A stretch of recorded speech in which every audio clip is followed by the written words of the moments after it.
Hey, it's me, Puppet DM, and I'm here to tell you all about the sponsors we have here at the Wandering Society. We're sponsored here by Mage and Press, makers of a bunch of 5th edition supplements, like the Book of Kobolds or their series of new classes.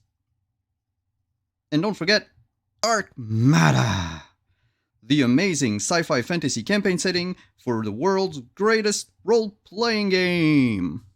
Be sure to check them out at store.mageandpress.com. Up next, we have Roll20. It's the platform we use here at the Wandering Society to play all of our games. It's easy to use, intuitive, and it now comes with dark mode. Be sure to check them out at roll20.net. We're also sponsored by R. Talsorian Games. R. Talsorian Games make great RPGs, and they've been doing so since the early 90s. Check their books. They've got Cyberpunk Red, which Simon tells me has been played here extensively, Castle Falkenstein, which also has been played here, and The Witcher, which has also been... Okay, we get it! Check them out at your FLGS or online at rtalsoriangames.com. Have you ever wanted to wake up and smell the coffee? Well, now you can with this next sponsor, Found Familiar. Get yourself some damn good coffee at foundfamiliar.com and use the code on the screen to get 15% off. What do you mean I can't drink coffee? What the fuck is felt?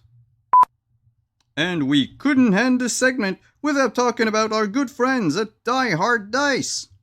That's right. As a Dice affiliate, we are proud to partner with Die Hard Dice to bring you only the best in shiny click-clacks. Click-clacks? What is... Ow. You can check their ever-growing collection over at dieharddice.com and use the link below to get 15% off.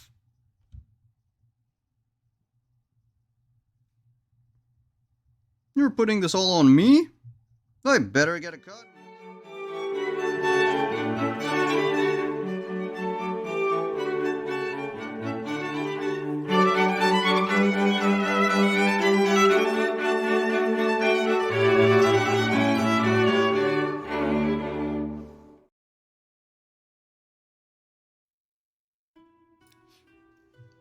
Good evening.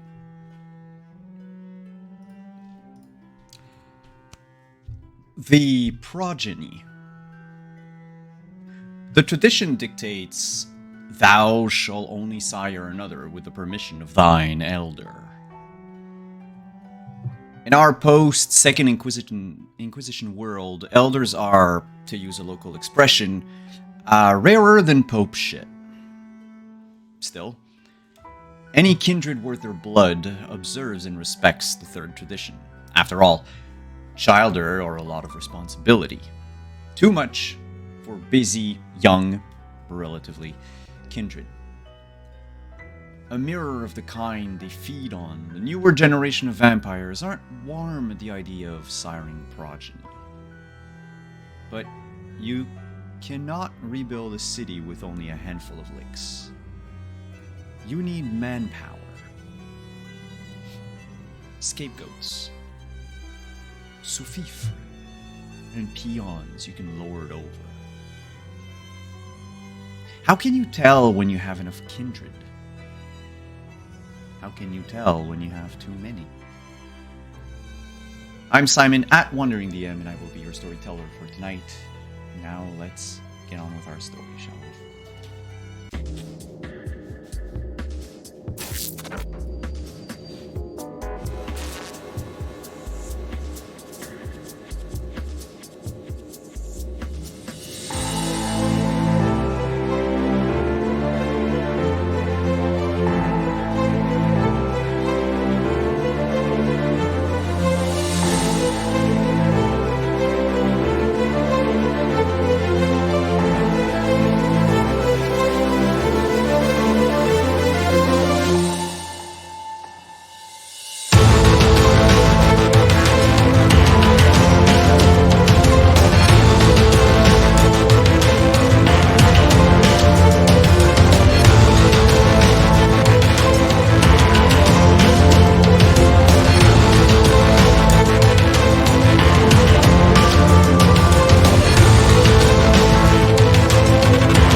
Hello, everyone, and welcome to episode 2 of season 3 of Montreal by Night. I'm Simon at one of the I use he, him pronouns. I will be your storyteller. I've already said all of that. Let's just introduce our cast and then dive back into the chaos that has become Montreal as of late.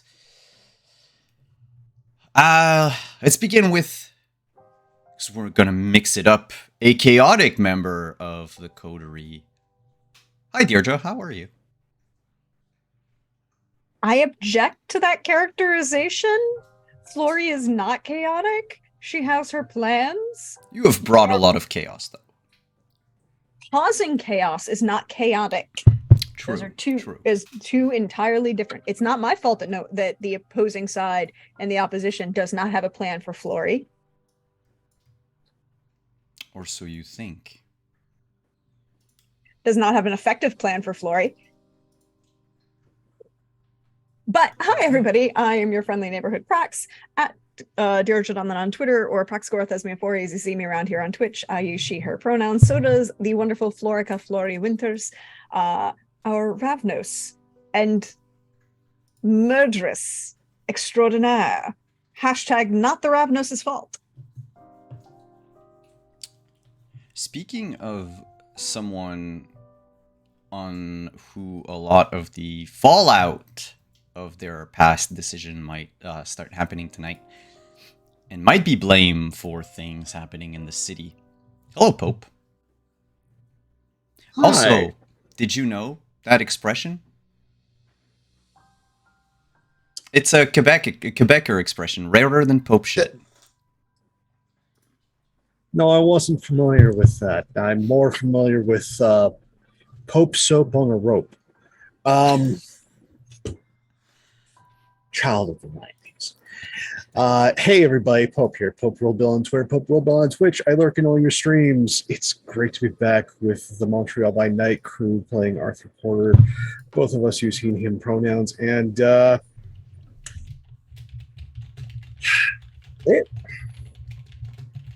there is a lot being not really foreshadowed, just like the bat signal of trouble has been switched on and feels like it's aimed at me.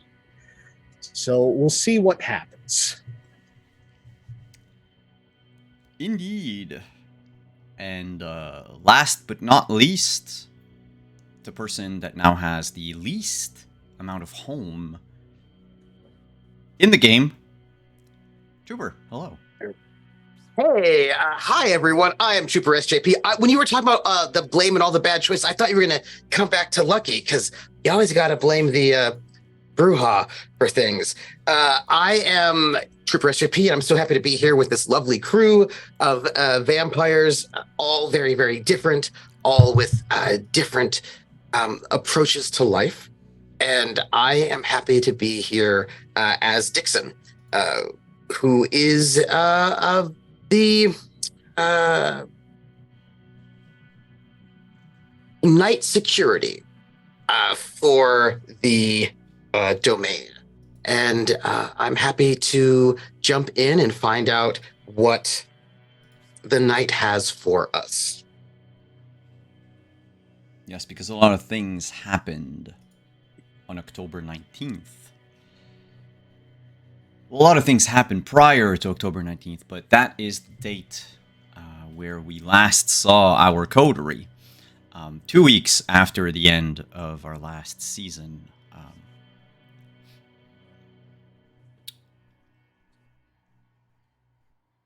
People are coming to town.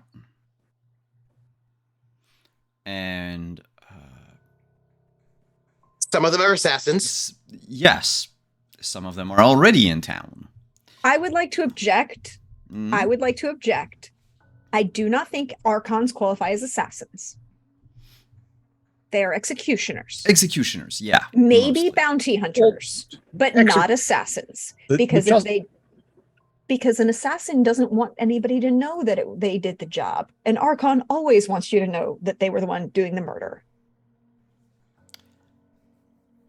By the way, Simon, the 29th of October. No, we're on the 20th of No. October. 20th to 20th. in game today. We are the 20th, Yeah. but we last game started on the 19th.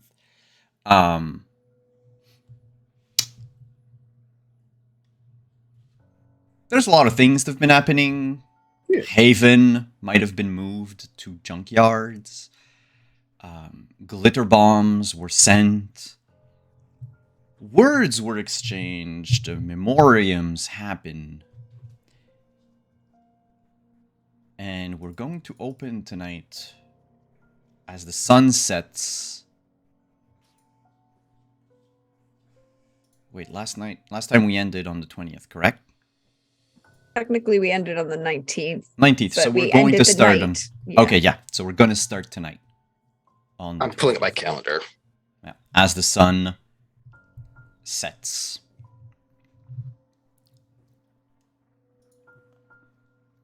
October.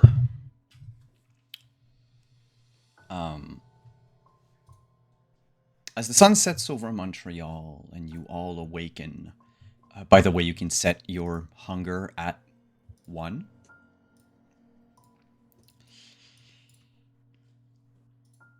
Or I should say increase it by 1 if you hadn't fed yet.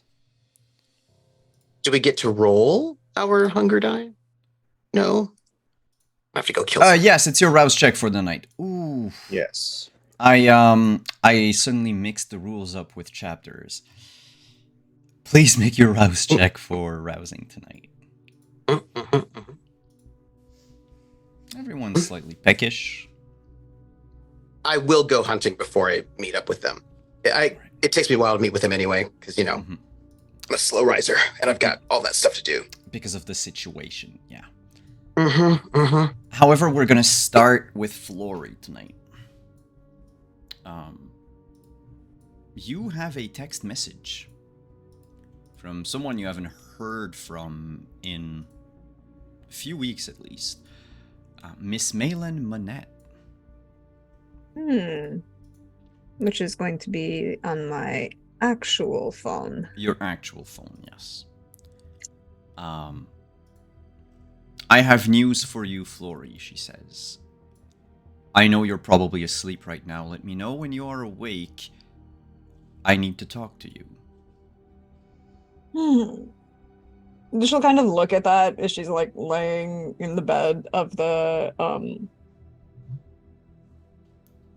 RV with the blackout curtains, and she looks at it. All right. And she puts the Bluetooth headset in as she clicks it on and starts getting ready for the night. Mhm. She wants to it's going to be a statement. She's feeling a statement outfit. And if we pan to the back of this absolutely gorgeous motor coach, which is what it is, there's the bedroom, but there's also like the bathroom, and then there's the vanity area. And she does not have a problem with mirrors, or at least not modern mirrors. And so it is her one indulgence that she designed, that it doesn't really match the rest of the design, the very nice modernist marble and hardwood and grays and blues that is the rest of this motor coach. This little vanity area is just a perfect reconstruction of what's her name? This is gonna bother me.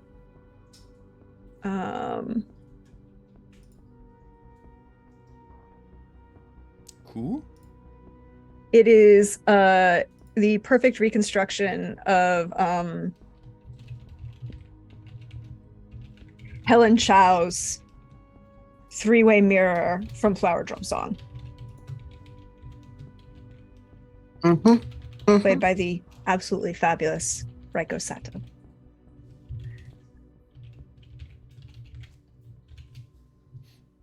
By the way, can y'all hear me type? No. Okay, good. New mic placement. I just want to make sure that when I'm taking notes, you can't just, So it's like a three-way mirror vanity with a little pink poof, and she's like has the headset and she's going to click it on until she starts talking, calling Malin. Melan. Rings about twice before she picks up the phone. Miss Flory, nice to hear from you. It's very nice to hear from you as well, darling. What's up? And how much is it going to cost? I don't think it's going to cost anything. Well, it depends what you think of. As you remember, a few of the girls from the jungle have been migrating over to the cabaret, right? Mm-hmm. The benefits are always better. Yes. But I have, well, we've run into maybe perhaps an opportunity. Intriguing. And the claim it's not going to cost anything, I begin to question. Well, I mean, it's going to cost, but nothing that a loan at the bank can't cover. You see, I've heard, and that's partly why I wanted to speak with you. I've learned through the grapevine that the owner of the jungle has gone poof. And without an owner or anyone to, take care of the establishment, it's only a question of time before that place gets shut down and probably put up for auction, or someone else, some partner decides to sell it. I don't know yet. I'm investigating.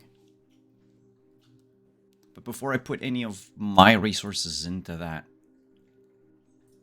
I wanted to know if there's anything you had heard about this. I know your world thrives on secrets, but is there anything I should watch out for?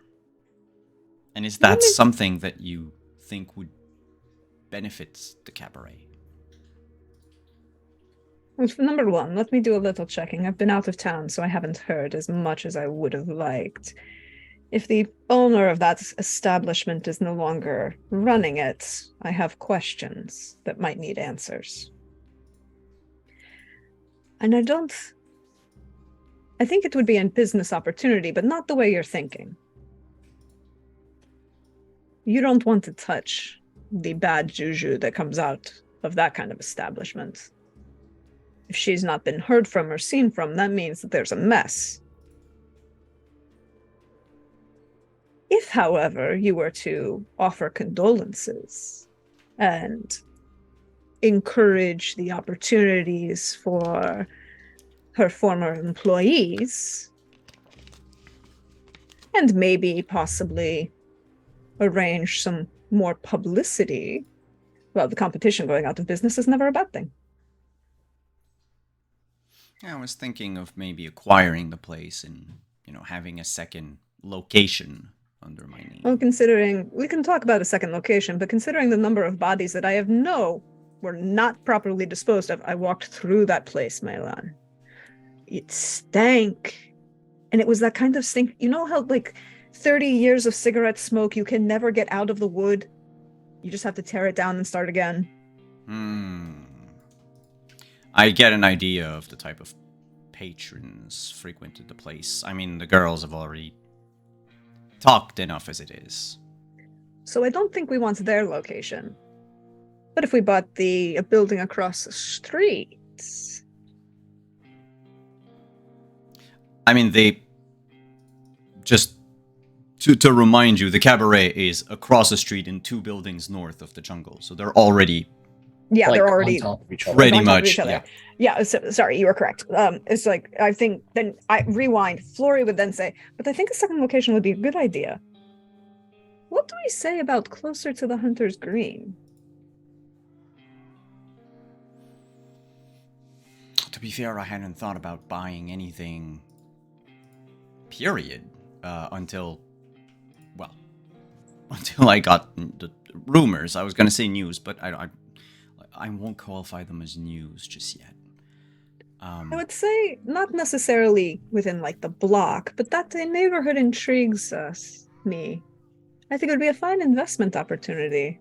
And if you're expanding to recruit the jungle's former employees, well, you need a secondary location for those fine ladies to work out of.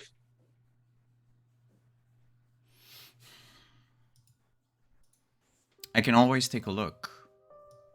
Ooh. And we want to be considered equal opportunity employers, no? Yes. Remind me, what's Montreal's current status on gay clubs of our class? And Well, the downtown is...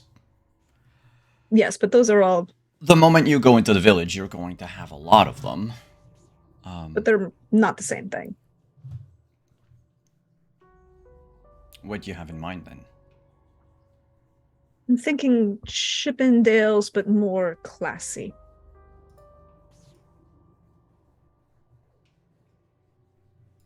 I can ask around. I mean, there was a thriving scene a few years back, but the places were also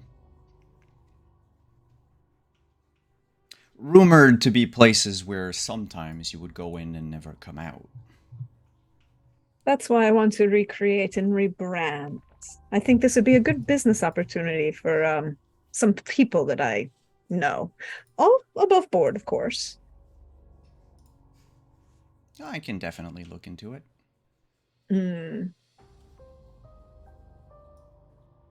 Yes, I'll look into that other question, and then I think you could step up your recruiting efforts.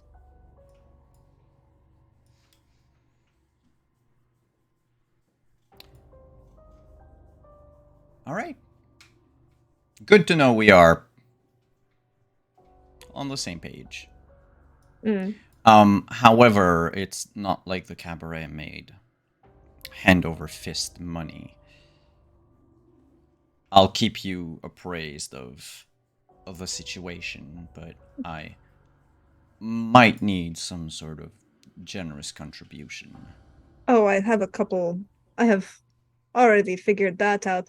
I know some fine folks who would be more than willing to contribute to the betterment of Montreal and invest in its growing industries.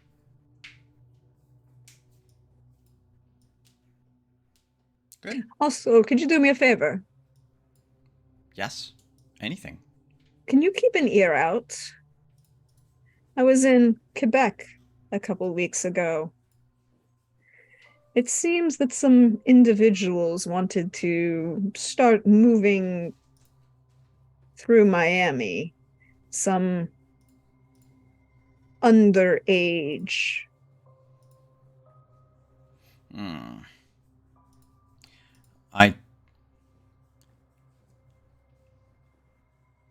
I don't like these people. They're not usually welcome in the cabaret. Unless there's some sting going on. I don't like them either. I just want to make sure they stay out. And if you hear of them attempting to recruit nearby, well, let me know. They won't be a problem for much longer. And they would be basically people like you, correct? Sometimes human, well, you know that there's, it's sad to say, but crime knows no boundaries of race, gender, or creed. I meant more of a non-living nature. Yes, a couple of them, but they have facilitators of the breathing variety.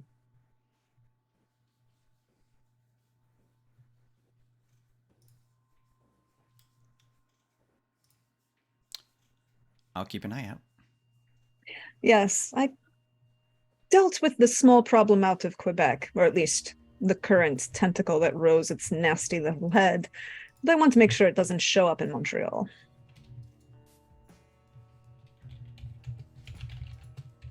Oh, Do you have one of the girls who would be willing to answer my business phone for the next week?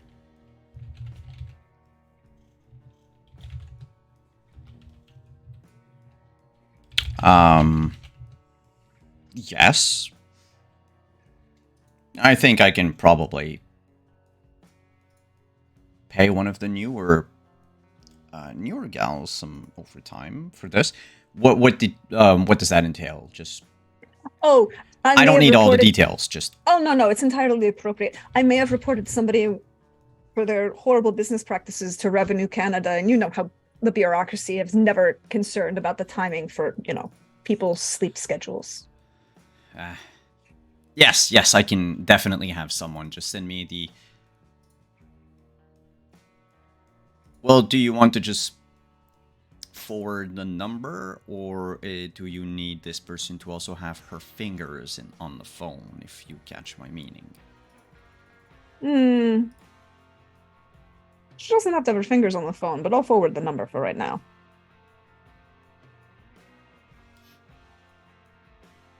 All right, I will have. I think Sasha can probably take it.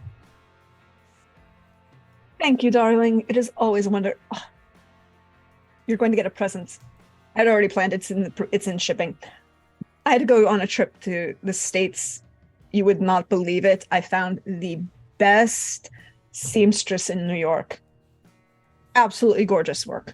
You will be very impressed. Well, I thank you in advance. Ah, darling. And she'll hang up and finish getting ready in a very... And I think it's one of those moments she's like, you know what? I'm going to embrace it. And she pulls out a vintage Chanel that she may have bought when new from 1956, little black dress, vintage Chanel. Glasses, boots, and little gloves, just little wristlet gloves to just kind of make the statement outfit.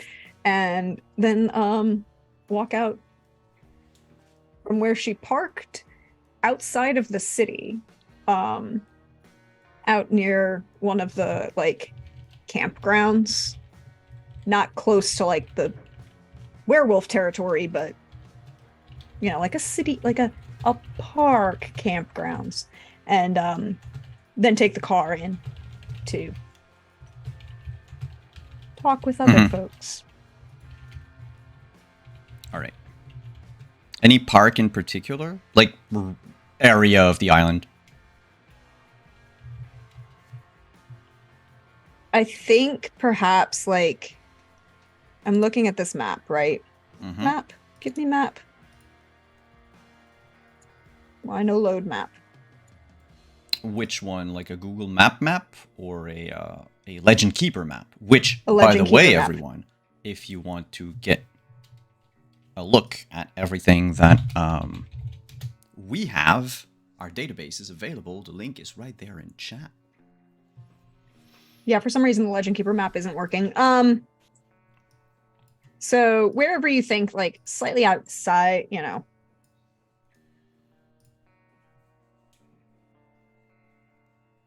Well, I'm going to ask you another question.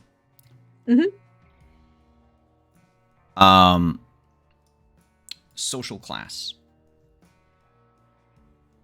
Are you looking for something that's upper class? Middle class? I think it would be middle to upper class, so that the RV doesn't inherently stand out, because it's a really nice RV. I think it would stand out practically Regardless. Everywhere on the island. This is true. We don't have a lot of people flaunting wealth like this. Isn't it a couple $1 million? Yeah. I mean, It's even $7, $8, $9 million. yeah, 12? even the people with the giant yachts the giant yachts. It's not $12 million. It's only Isn't it one? three quarters. Sure. 3/4 plus, shipping, handling, taxes and stuff. if you want a place where it's not going to, like, you're going to fit in with the, with like, rich-ish people that would also have an RV. You're looking at a place on the island that has a suburban feel almost, and you can get that in to the west, a place that the Anglos call DDO, which is basically part of like it's past the airport, and it's like the major English part of the island.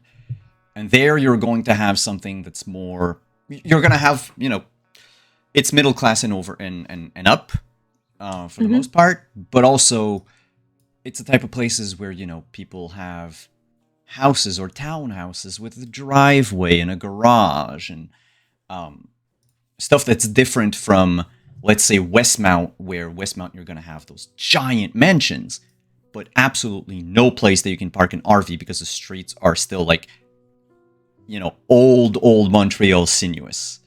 Yeah, So no, I it's, think that makes sense. And I realize I made a mistake in identifying. I was saying I should have said Nancy Kwan. Nancy Kwan set up from Flower Drum Song. And if you don't know, you should go watch that movie. From Flower Drum. Ah, I see. Yep. Flower Drum Song. And the song, if you don't know what this is, go look up the song I Enjoy Being a Girl. Sometimes Lori just wants to have fun. Haha. That's a song I know. But anyway, the thing is driving there and back to the, let's say, to Arthur's Haven, if you need to go there, you can consider that it's maybe around, like, even at night, yeah, you're like half an hour to an hour. I think she would call from the car as she's driving, saying she's going to be, and call Artie then. Well then, thank you for the segue. Mm-hmm.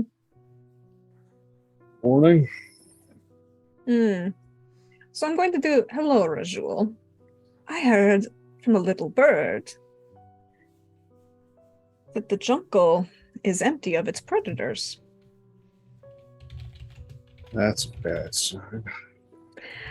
But it is merely a rumor at the moment, and I've been, well, not as connected, so I want to check.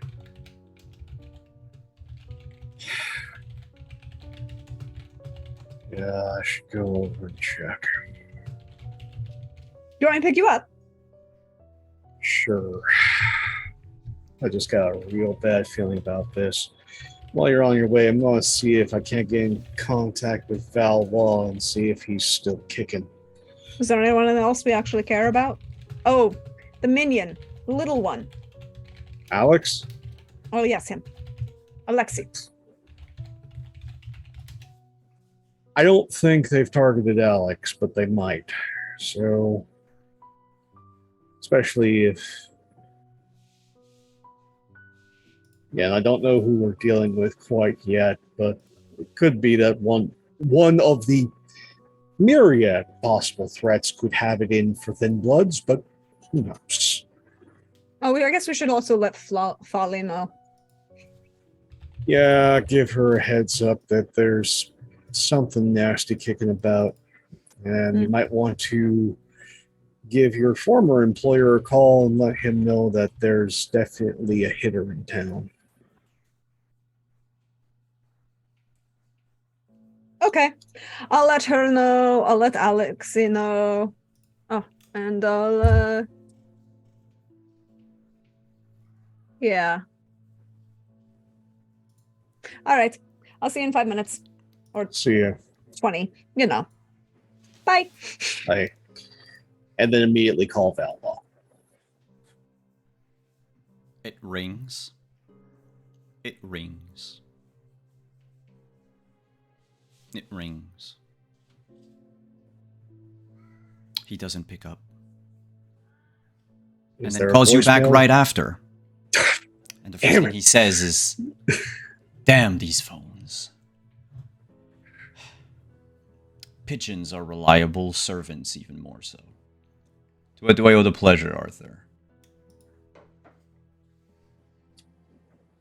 There's a rumor that Diane may no longer be with us.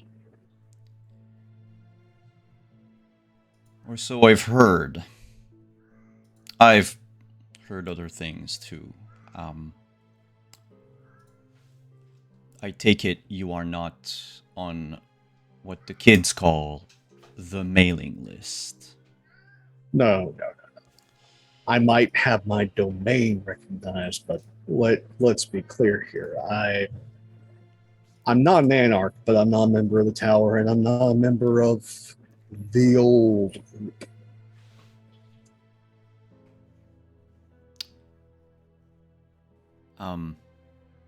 She has not shown to any of the Elysium. Imagine I'm air quoting as I say this. Yes. Especially since you guys don't have a keeper, which makes no goddamn sense. Oh, She was going to be named Keeper of the Elysium. and imagine that. She's gone missing. The person that's supposed to be in charge of possibly, the domestic security, while sheriff titles a lot, deals with almost everything else. The sheriff does everything he can. And I'm not going to ask you to roll. You feel the venom in those words. Like, for a moment, he's kind of part of the ministry. Again, from one unsubtle individual to another, I appreciate this. We may not be friends, but we get each other. And yeah. Now we've got somebody's high-priced pet dog sniffing around my neighborhood. And on top of that, there is likelihood that unless things were intercepted, 2 other Archons on their way. Oh, they are. I have received a summon for tonight, and I think you shall too as well. Soon, I get it. I do not know what the order of business is with them, but I think they. I am not the only one who has received an invitation. So, Well, I have yet, but I'm guessing that they want something.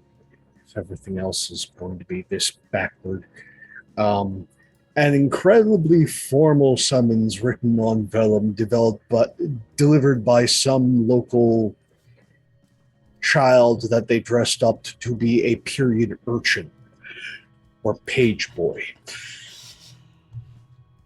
well, mine was delivered via fax machine. So we are talking about the olden times. Well, this is borderline heresy to the tower. Yes, but let's face it, the Roses are going to be one of the more modern groups. Yes. They were on their way when they contacted me. I figured they'll use other methods once they are here. All right. Now, I am just glad that you are still amongst us and have not also gone missing. I know what little that's worth. But considering what all is going on, I'm glad you're still here. My, has your old world heart softened that much? I just know that I might not be here for long. Given that if they got the box, they got everything.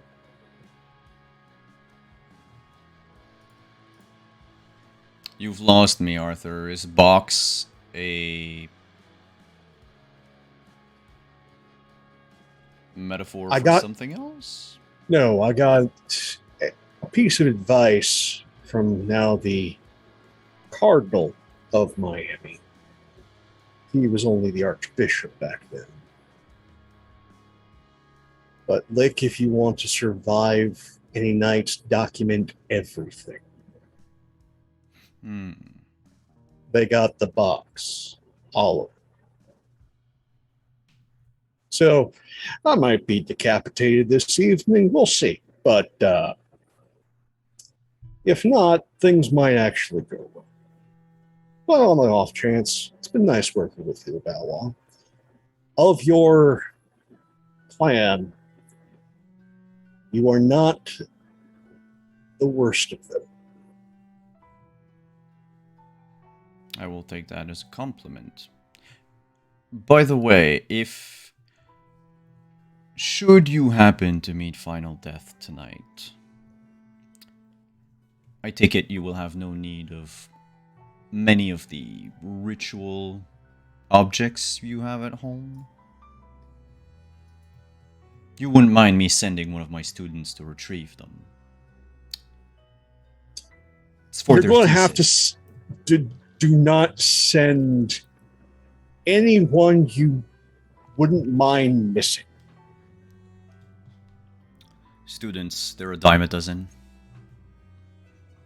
Yes, but we all have our favorites. Don't send one you might miss. I keep my favorite very sheltered. Not too sheltered. Again, I knew changelings back in the day. There's some booby traps.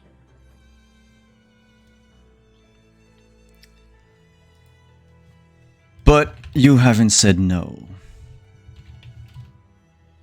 If Lori has not gotten her hands on it, then it's obviously meant for you, Valois.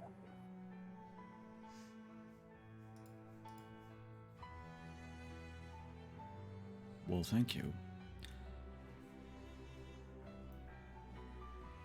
In any case,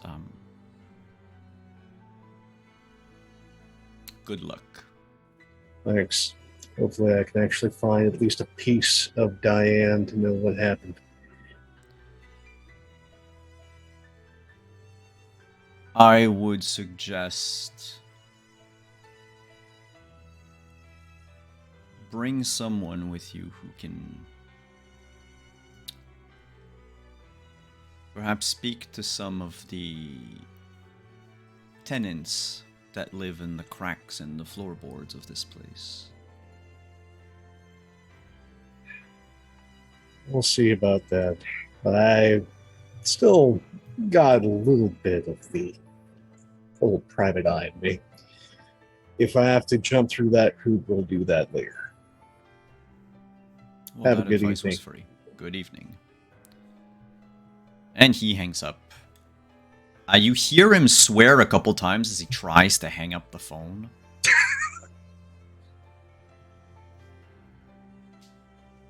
He may be more modern of the ones amongst them, but he's still one of them. Yeah, he, I mean, if he were human still, Valois would be a boomer.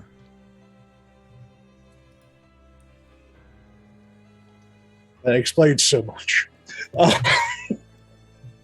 Back in the 90s, Valois had a mullet. And that is on the official White Wolf artwork. Okay, it's a very important question. I need to go look this up because now the question is, are we talking Billy Ray Cyrus mullet or are we No. talking poison mullet? This is Canadian mullet. This is more likely hockey mullet. Ooh, that's even worse. It's almost like Billy Ray Cyrus. Almost. Okay, so it's a MacGyver mullet, is what you're telling me. Anyway, go check the White Wolf wiki.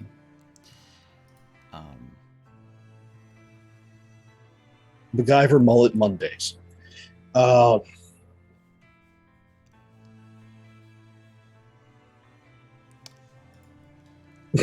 I wouldn't call that a mullet. All that. Just for the record, because it's not, because you have to have like party in the back, business in the front, and that's just more like long hair. Just no party in the front. It's a there's bad no, like, long hair. Yeah. It's just like a, because if it were really a mullet, there'd be a nice like little crew cut up top, the like long mane in the back. It'd be like epic. Yeah, and that's no, just, this that's is just long hair. It's just long hair that he's kind of badly pulled back. You know what it is? It's a badly done long layers that he's slicked back and then pulled the bottom in. It's the cut is not a mullet. He's just styled it horribly. He has He just styled doesn't have- himself into a pseudo mullet. Yeah, which is probably. itself an arcane. But and let's terrible not practice. focus on. I mean, I kind of feel like that's an important thing to focus on, but fine. I mean, whether or not he had a mullet seems important, but go on. I again, arcane mullets may in fact give you a +1 on something. I don't know what yet, but +1. Something arcane. Eldritch, Definitely. probably. How to influence hockey games through the arcane. He's apparently a psychiatrist. Krellin, the person, is Valoisant. I'll write it in. I put the link in chat. Oh, okay, cool. Yes. Anyway, Premier- he's got an all new himself an arcane haircut in the new canon in 5e. But all that to say, let's pan over Montreal and look at what Dixon, I was going to say Lucky, Dixon is doing. The others have already, woken up. It takes me a while. Basically, yeah, you are opening your eyes for the first time tonight. But also, it just takes me a while to get ready. It takes me a while to sort of get myself in a position where I can move about. Mm-hmm. So probably much later than. Well, yeah, it's about. I think for other people, for my coterie, it's probably not that different because I used to work for a living. But I'm gonna head over to Saint-Henri, which I hear is a very bad neighborhood. In the west, not certain how to pronounce that properly. What? Saint-Henri Saint in the Henry? southwest. Yep, Saint Henry Yep. in le sud-west. I hear that it's a bad neighborhood. Yeah, well, imagine for the most part, a big part of this area used to be very, like, working class, right? It was, Yeah. St. Henry was your working class neighborhood. It was near Griffintown, which was the Irish quarter, if you will, of Montreal, the Irish neighborhood. Closer also to Verdun, except since a little bit before the fall of the Sabbat, Verdun experienced a sort of gentrification that began to happen, which led to a lot of people being pushed out and into St. Henry. Mm-hmm. Mm-hmm. Which then becomes a problem because, well, Mm-hmm. you have a lot of people that have to move and not a whole lot of, well, of housing. Place for them to go.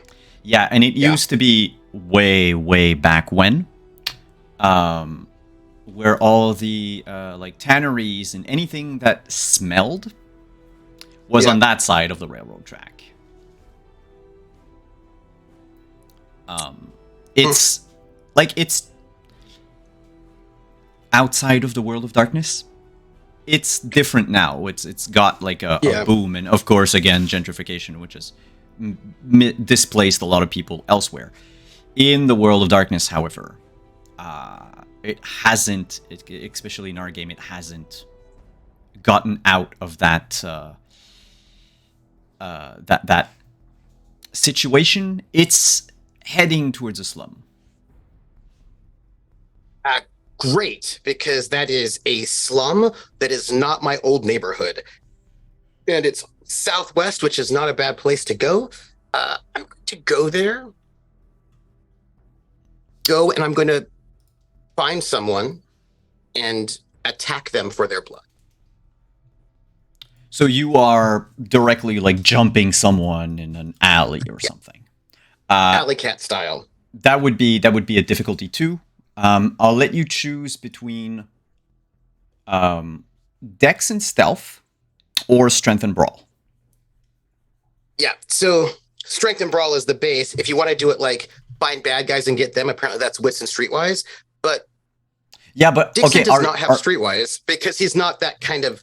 He's never hung out within the criminal areas, so he. But you also didn't Streetwise. tell me that you wanted to get someone bad. Nope, but also because he doesn't have those skills. He doesn't. He has never hung out with a lot of in a criminal space. He's been a fairly, call it a, kept his nose clean for the most part. So he's not like the person who's like, oh, that's a drug dealer and that one's not. So he's not able to make those distinctions. And so he's just going to go find someone and attack them and drink their blood. We'll make that roll. I will. But just for the record, he doesn't really have any streetwise. That's not his. He doesn't hang out in those. He never hung out in those spaces. He's always like a bit of a good boy. So let's see. Good Brawl, boy, says the person with 4 humanity now. Well, that's what happens. Yeah, I know. You know what I mean? You When used to be a good boy, but then, Montreal changed you. Yes. That's what my mom always said when I moved into the big city. Wow. 6 of 2, messy critical.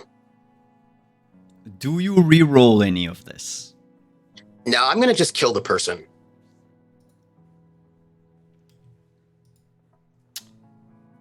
All right. That's another one down. Give me just a second, though. You're going to take 2 stains. Right off. For those Thank of you you. playing at home, this is another public murder committed by Lucky, this time without Flory. Yep. Oh, he's already killed. He's killed people without you there already. Yeah, but this is, I think, I'm just going for the, that we've rolled for. No, he's already killed. You've done one. He hunted without her. already. Yeah. Yeah, this is like at least the second. You completely empty this poor, hapless man who just got off the bus and was probably heading home, after like a double shift somewhere. And you just waited for them to take the same shortcut they take every day. And you jumped them. And you drank them dry, unable to stop yourself. Your jaw basically locked into place like what is it? It's a bulldog, I think, that does that. They can lock their jaws. Yeah. Any of the Mastiff varieties. And the beast just fed on them until it was sated.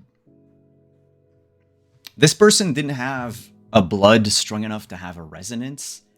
In fact, it's basically, your beast trying to get drunk out of this wine cooler.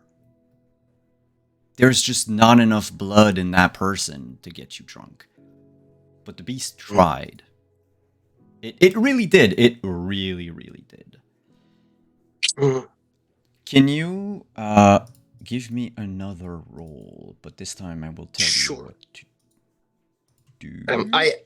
I would say that I probably, if I need 2 stains for killing someone, but I also need stains for violating our chronicle tenets.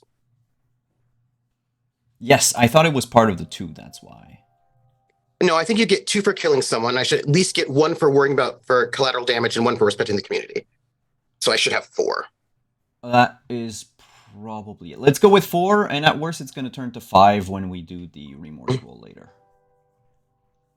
I'm trying to find the drinking someone dry, and I can't find it for some reason. drink someone dry, you don't have any hunger anymore. It's really nice. No, I know, but it also I believe it comes with I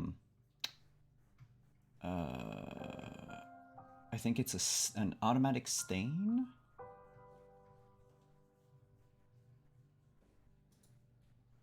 So I think that's just the general murder, yeah?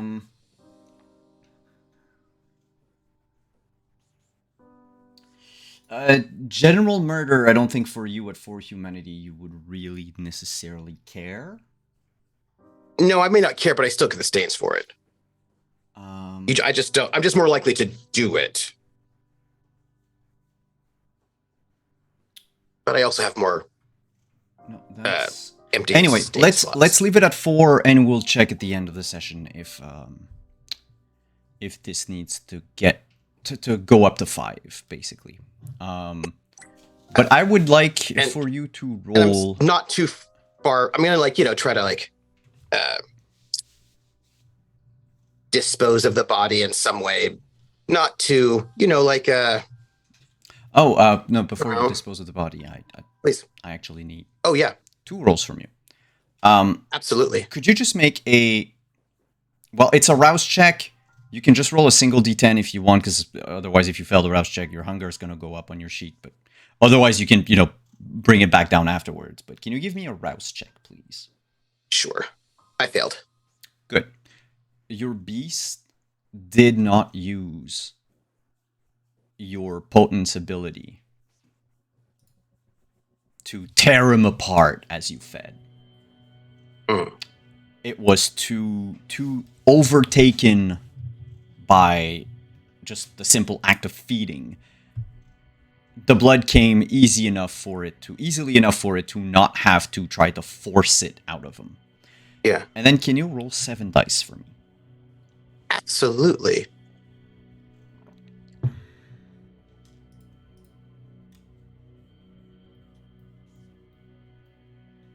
Seven. Yes. Also, Difficulty? how can your rouse check failed if you rolled a success? This sheet is weird. I think it's because I don't know. I failed. Nonetheless. Difficulty? Difficulty 3. 0 successes. Okay. Wait, I'll tell you you- have 2 successes. Yeah, 2 successes, but it fails because I needed 3. But yeah, it But doesn't. it's saying it's 0 successes out of 3. and Wow, you what the have 2. hell?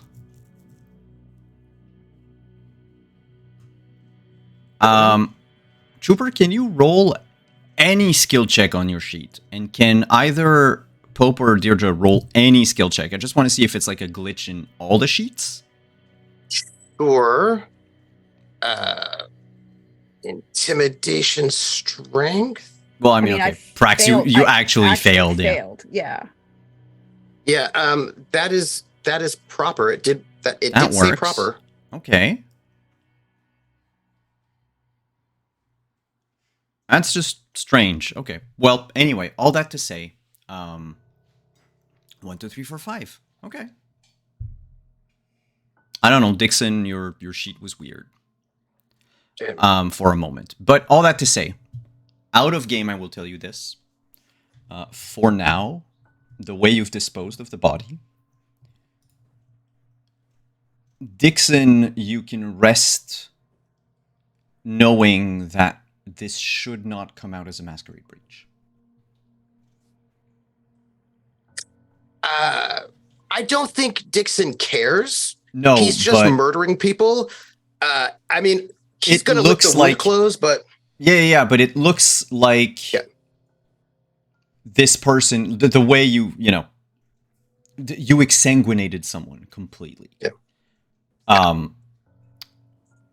But unless someone checks, you've hidden the body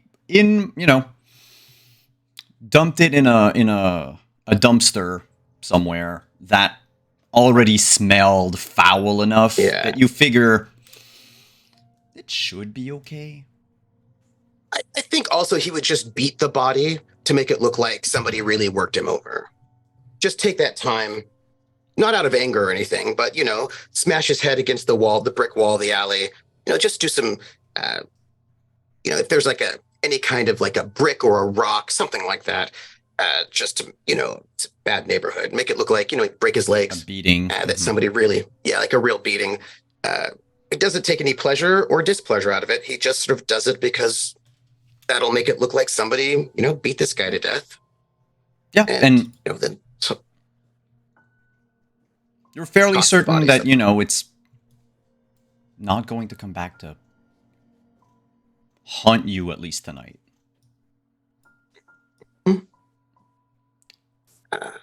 Yeah. And then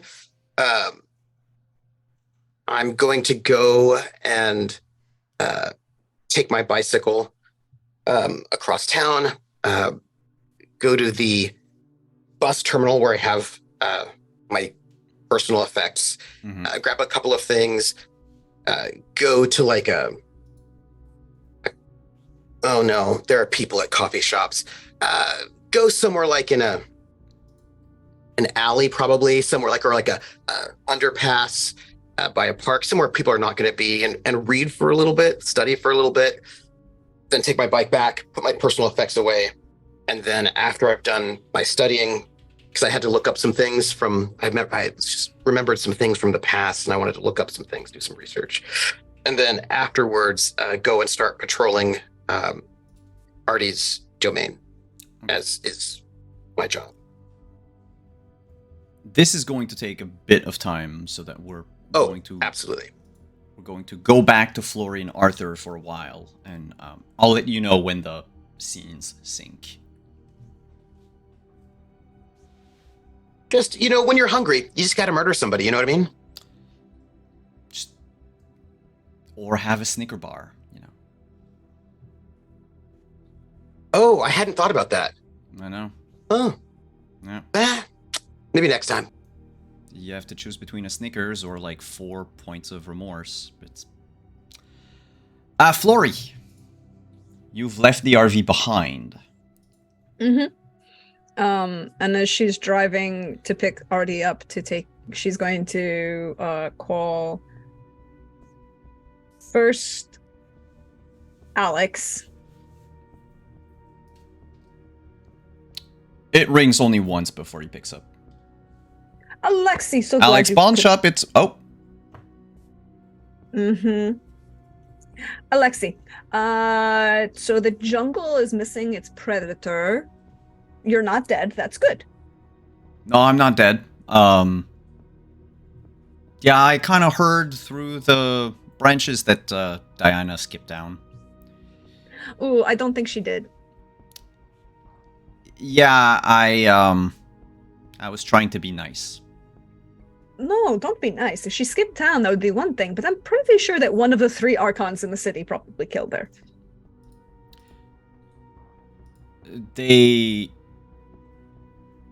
I don't think so, unless they were here before. She's been missing for a bit of time now. Really? How long has she been missing, Alexi? Well, we got the news a week ago. Yeah, I was out of town.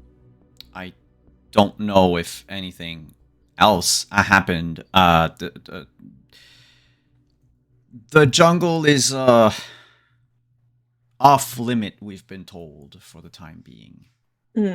Crime scene and all that. Caleb's on the case.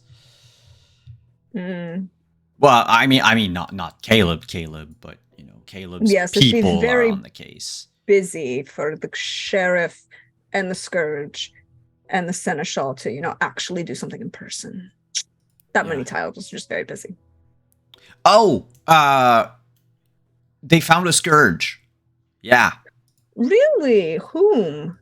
Yeah, so, Jimmy? Jimmy's gonna take up being a Scourge. Yeah, he, there's like this group of...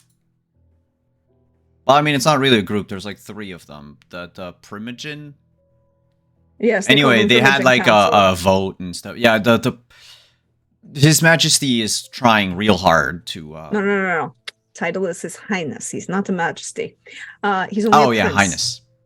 Don't worry, he's also not that. Anyway, yeah, it's all very boring. It's very very boring. I prefer but to hang out no. with like you guys or Yuma. That's good, Alexi. I'm glad you prefer to hang out with us. I'm Alex. We'll have a conversation about giving your true name to people in the future, and what people like Valois or the little individual who may or may not be puppeting the prince can do with your real name. I think Alex is too close to Alex anyway. Good, you're thinking already. We'll talk about how you're going to have a new name in the future. For security reasons, never give your true name. I can go by my online handle. Ooh. Did you create it when you were 10 or when you were 14? When did Rambo 2 came out? 1990. Hold on, I actually knew this. Yeah, Simon also needs to know. It's 80 something. Yeah, right? Rambo. Yeah, because Rambo Might be 1 is First Blood Part 2, 85. First 5. Yeah. Okay. So I was yeah, just in he 3. created his handle in 95 actually, because he will explain that he started using the internet and BBS at school, but Rambo was his dad's favorite movie, so his online name is Red Rambo. We can work with it. Maybe do some massaging. You don't, considering, I have a lot of guns. darling, I if we dropped you in the middle of the woods, would you be able to actually survive and not get killed by a mass of werewolves? would any of us really? I have, but that's mostly because I walked out. I think I would do the same. I don't And like. Rambo is not the title, right? Rambo shoots everything. If you can get out without getting into a fight with a mass of werewolves. I think not in a Rambo. fight between Stallone and a werewolf, the werewolf would win anyway. There's this long pause of contemplation. You haven't proven to me that Stallone is not a werewolf yet. Yeah.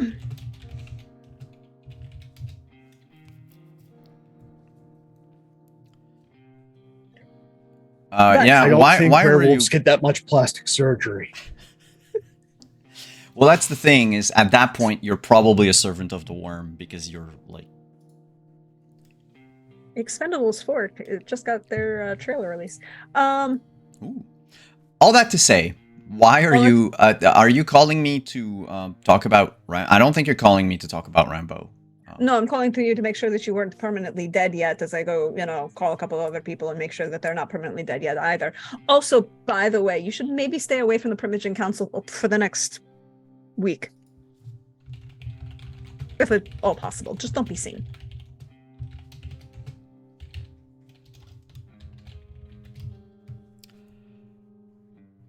Okay. Well, I mean, business has been booming.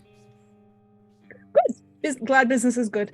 Have a good night. Enjoy yourselves. Don't do anything I wouldn't do. Bye. Click. Then she will 2 text seconds. Folly. He's just going to hang up, and we see like for a quick moment the camera stays on the pawn shop as it just pans across the walls with there's a couple of firearms locked behind a cage. And a half-torn, faded photo of the poster of First Blood Part 2. But please, yes. She will text Folly. She doesn't bother Folly. Folly might be in her performance, streaming. Just be like, hey, are you alive? Or as alive as you were last night? By the way, there are 3 Archons in the city. Be careful. Ta. And I think that's about when she pulls up in front of Artie's. Cool. She said something before you hung up in Mhm. passing. Not very important, but something about the house told her. Oh, I'm glad the house knows. That's something that would not be on my list. I don't talk to houses. Rajul, Yeah. Coming. Folly's not dead. Well, not further dead. I'm not expecting her to. If she's at that place, it's its own self-defense mechanism. I think even Narcon might have trouble with its proclivities. Actually, Narcon would be a really good snack for it. Hmm. It didn't go quiet afterwards. There That's are a 3 future in me town. problem. I'm sure we can get rid of at least one of them. Don't want necessarily cause Folly any more problems.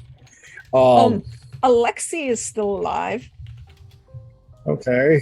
and the towers brought in has decided to make themselves a full Primogen council. Do they have the licks to do so? Well, they've got 3. Oh, and they had a vote. You would never believe. Guess who's the Scourge?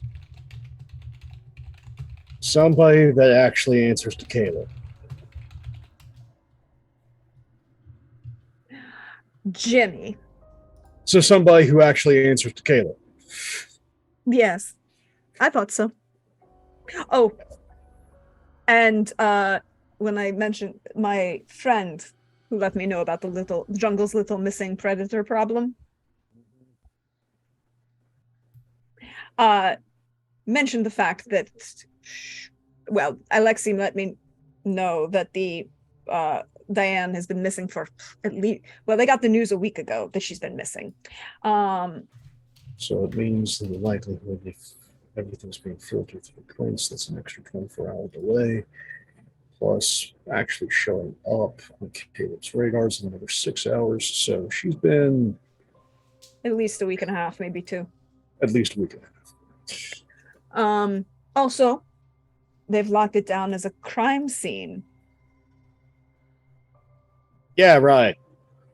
Until I see yellow tape and a patrolman posted up, it's not a crime scene.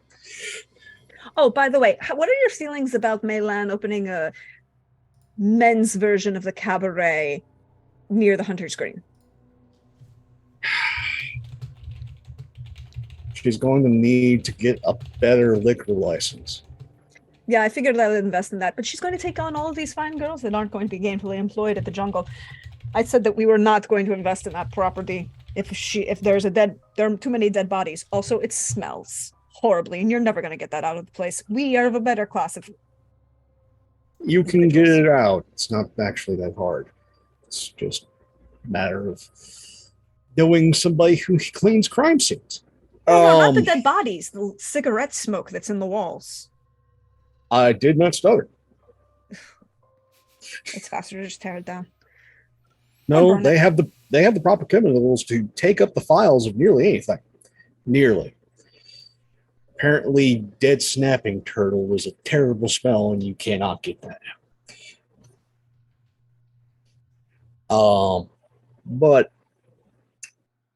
anyway, let's just get over there, see if it is in fact condemned or taped up or whatever, or if it's just we have put through the proper paperwork as per council with His Highness that this is not a place to be seen.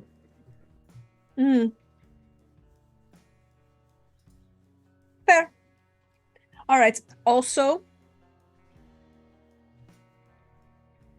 considering recent events, I'm going to have one of the girls answer my phone for the next week. Well, the fact that Folly's actually friends with you. Okay, that should be safe. Oh, no, the other phone. And then I've done it before. Don't worry about me. When you have both Malkavians and members of the pyramid in the same city, and a prince actually can bend both their ears, terrible things can happen through phones. This is true, but that's why I gave it to someone I know I can. Well, not that phone number. The phone number for the Revenue of Canada for when they call. Ah. It's a lot harder to talk to bureaucracy during the daylight hours. They do not care about anyone's sleep schedule. No, they don't.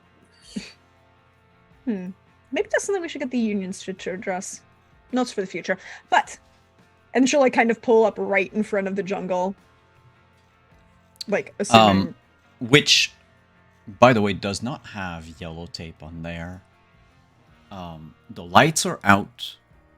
There's, save for, one or two lights inside. It basically has a sign that says that it's closed, and also another one next to it that explains why it is closed. Apparently they ran into some sanity issues. It's Health closed code for health. violations? Yeah, well, not a violation, but like, that they have to renovate and fix a couple things in order to be compliant.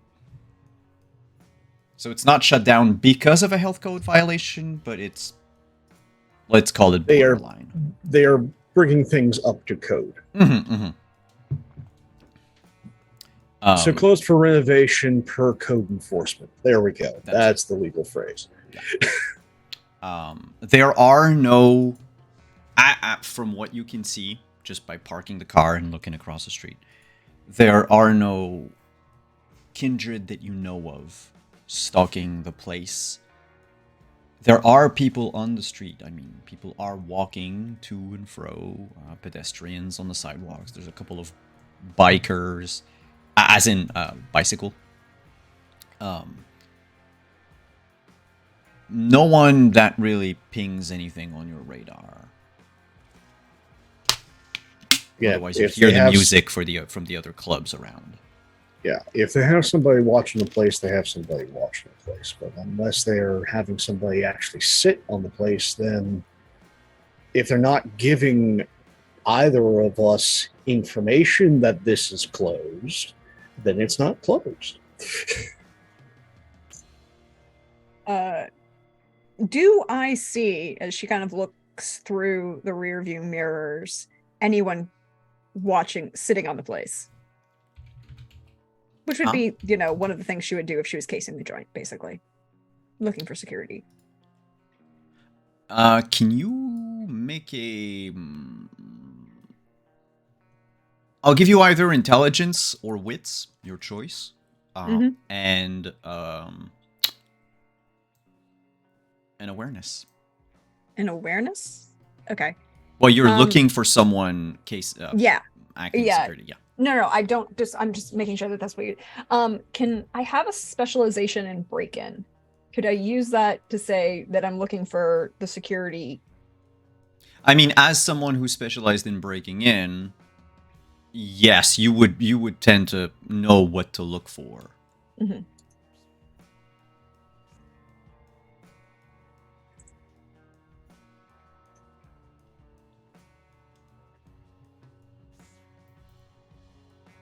So 3 successes. There is no one watching. Even those people that from time to time, like those kind who turn their heads across the street to just look at, whatever is on the other side of the street while they're waiting to get inside the club they're queuing at. They are way too clueless to be any sort of pawn or sentry put there to watch over the place. It's been shut down, and you get the feeling from your conversation also with Alex earlier that, the message was sent not to go there, and that those at least who ascribe to Camarilla rules will not set foot in there. Well, nobody's watching the place, and according to my understanding, the Cam won't violate their little orders. Yeah, no, so we should be able to get him. It's just a matter of, let's see if we can't get around back. all right, don't get out here. And she's going to move the car because she's not leaving the Corvette sitting in front of the club. And she's going to go around the back way, to a couple side streets into the alley. Or a little ways, and then to go in the back way. Yeah. There's a there's room, of course. Let me just check the where we are. Like if I can't be in the alley directly behind the club, I'll just like go a couple streets over, a couple alleys over. Yeah. Park Saint-Omer. It's like me trying to remember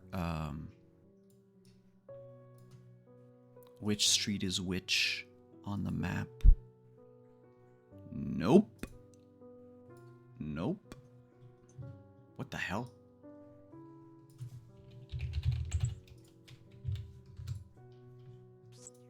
No, not the place. Ah, there you go. Thank you. I was 2 streets over. Yes, actually, if you go around back, there's no alley to the place in question. The jungle basically takes up the whole block, if you will. So if you go around back, it's just the back of the building. It's got some very nice, kind of like the entire block has been like rented to street artists. So you've got like graffitos all over the place, murals basically, and which is nice because otherwise it would look like some drab brick walls of various colors depending on which building you're looking at. But that means you can park literally by the door if you wanted. Yeah.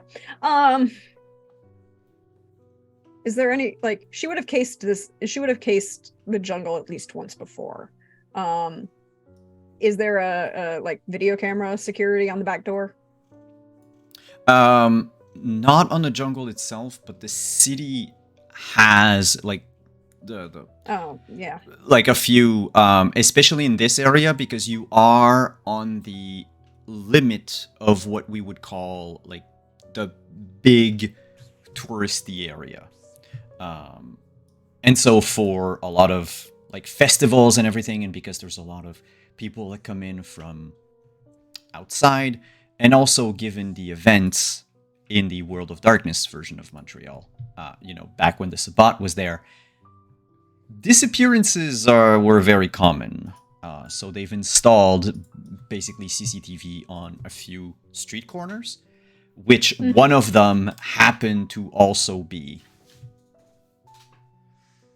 to have the vantage point of the back. It's not a vantage point, but like you will be in frame. On the edge of the frame, but you'll still be in frame. Okay.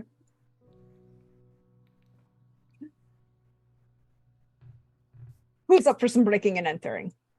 Yeah, sounds about right. If I'd known we were going to break in, I would have worn a different dress. Oh well.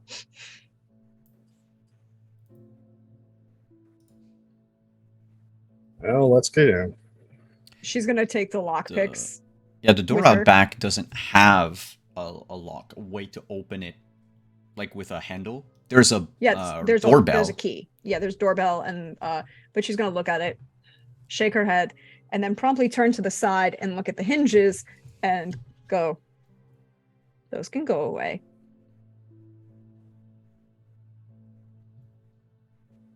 They can. How do you do it? Take the lockpicks, push up the pin from the inside, from the hinges. Can you give me Dex and Larceny? And I get the benefit of the lockpicks. Yes, and we're looking at difficulty 3. Arthur, are you doing anything knowing in that moment that you are in view of the cameras? I'm blocking everything that Flory is doing. Because I can body block. Yeah, Flory is also only 5 foot tall. She is not tall at all. I am large enough to obscure glory. Could you give me that? I'm going to do that roll, but I'm trying to remember if it's a +1 modifier or +2. It's a +1. It's Okay. an extra die, basically. It's an extra die because I just didn't write that down, but I wrote because I had written down the firearm benefit is a +2 versus. Yeah, the lockpicks is a +1. Yeah.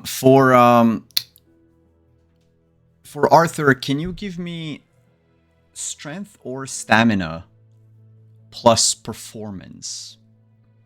4 successes. Okay. You'll get the door open, no We problem. can do that. But I want to see also. Difficulty? 2. We'll leave it at 2. Alright. The important part for me is how many successes you have is the difficulty we'll have afterwards. All right. So if anyone tries to see like past you, the blocking that you did, Yeah. that would be a difficulty 3. I mean, if I was by myself, this wouldn't be a problem. Well, right now he's basically made it harder for anyone to see what you were doing. But after a few moments, you've knocked the pins out of the hinges. And you can either take the door off its hinges, or just, pretend that it's still attached in a way and just open it and then close it back once you're inside. You close it back. You don't want anything to be obvious that you went into a place when you're breaking Yeah. and entering. Chicken, you could also not care. Oh, I should have. Are But, we anarchs? Last I checked, we weren't anarchs. I would like to point out we are not anarchs. Also, FYI, I technically have a specialization in breaking in, so I should have used that too for next time. Yeah. But that the 4 is doesn't fine. matter. 4 was fine. Yeah. When you get inside the back end of the jungle, so just to remind you, the jungle, when you came in the front entrance, you had basically the entire floor with the bar, the sort of tacky jungle decor, but right off the entrance, you had a staircase that led up, and then beyond the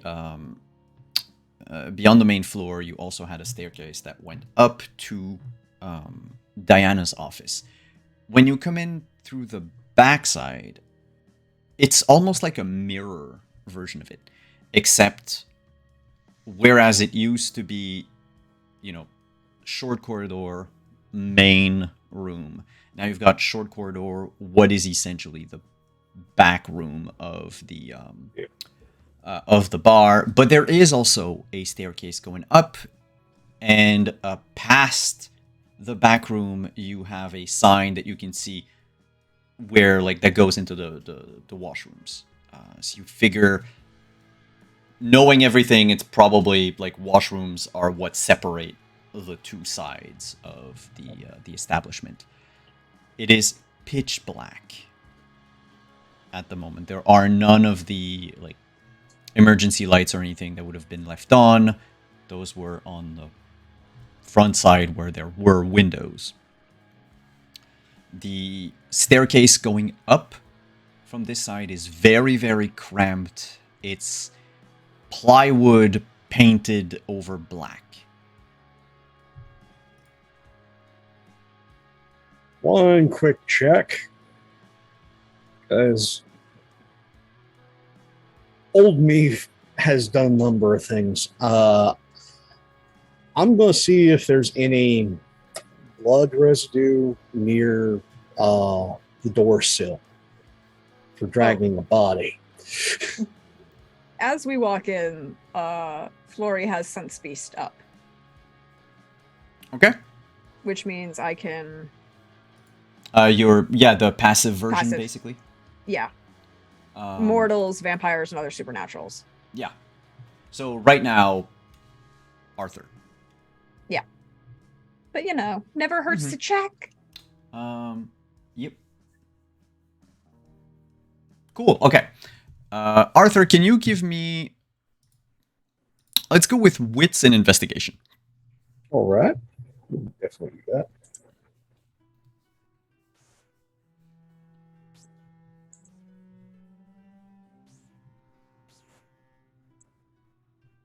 Got one. But I'll spend a willpower to reroll the R2. Sure. Well, just the one other die. Oh, one other die. That way we could have the possibility.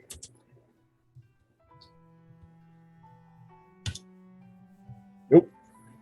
With one successes, I mean, you didn't have a whole lot of time to check the door sill since, Flory had to shut the door behind. But it is basically just stainless steel. Not stainless steel, but just steel, right? The steel frame. You didn't see any spots that were of a different color. Right. The metal was discolored because of years of not being cleaned. Yeah, it doesn't have that. But not the telltale brownish red. Yeah, that rust brown. Yeah, no, it's not there. All right. And no ants, so it also says well. No, and no flies either. Yeah, well, no, at this point, if it's been a week and a half, it would be ants carrying away the little flecks if they haven't been picked over already. Yeah. Given the time. Yeah, entomology. Yeah,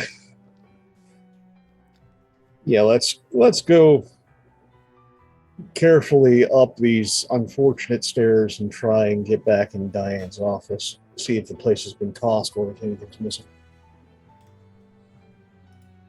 So you're heading to Diana's office. Flory, what are you doing?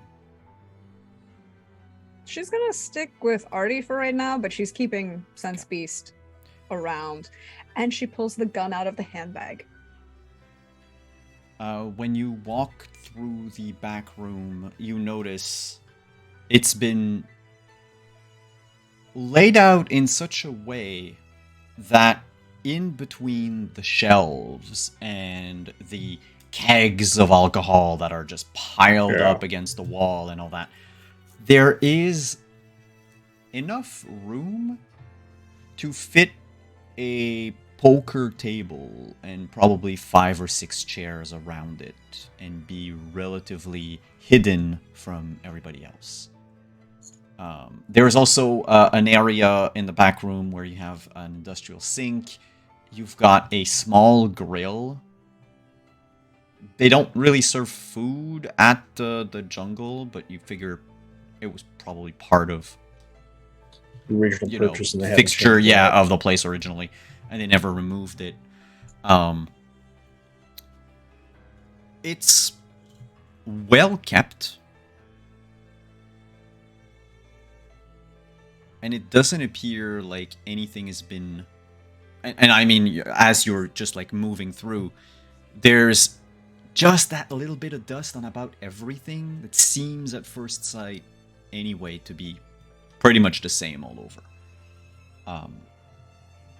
When you get out of that room and you pass the bathroom and you get into the main area, the first thing you notice on the main floor is it is covered in shards of glass. Window glass? All of the light bulbs and bottles? neons have exploded. That's not good. The only ones that are left here are light bulbs that are still intact, of course. There's like 4 of them. But even those, you notice that around where they are, there is shattered glass. No one has swept up anything. And there are a few, those little like plastic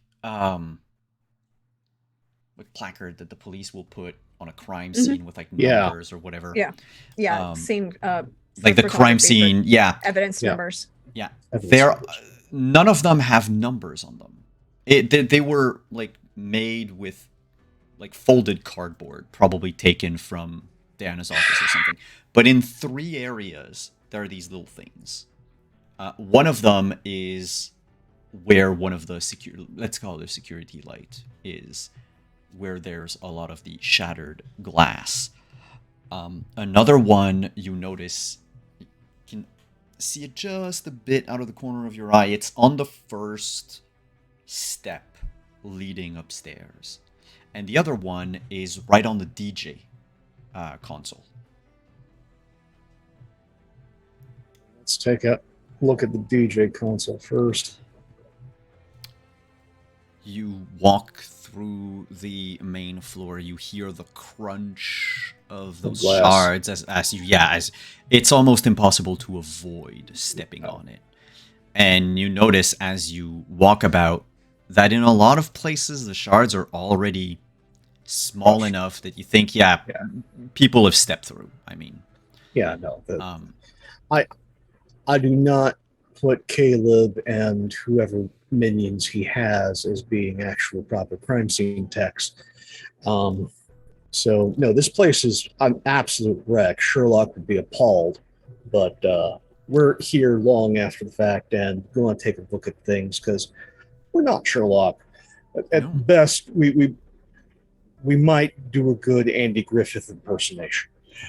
I do love this for this visualization of Artie walking through and every step he makes making a sound, and then Florrie just kind of floating behind him. Not really, but she doesn't make any sounds as she walks through. And it's like this 1950s classic vintage Chanel, poofy skirt, very stylish look with a gun, not making a sound, following Artie. And I don't know what Artie's wearing tonight. Oh, so. No, Artie's in the full Magnum PI outfit at this point. You look like a strange Bonnie and Clyde type of duo. No, it's Remington Steele, darling. It's yes, Steele. Yeah. Arthur, the DJ console is burnt. You can see the scorch marks on it. Now, some of the buttons have melted. Only because Pope knows things. Hardy might not know this, but Pope does. There's two things. One, if this was an internal fire from wire, there's a very distinctive smell. So if this was caused by a power surge, there's a distinct scent. Second is, again, you can tell from any sort of melted plastic because of how it melts, origin of where the fire came from, whether it was internal or external. You're gonna have to give me a check for that, because after so many days, the smell isn't really in the air anymore. Okay, but say like a wits awareness? You might be able to pick it up. In this case, I would say resolve an investigation or resolve an awareness. We'll do resolve investigation. Because you really need to focus. And I'm looking for 3, difficulty 3. Sorry, I forgot to say it before you rolled. I'll spend their willpower and re-roll the 2. All right.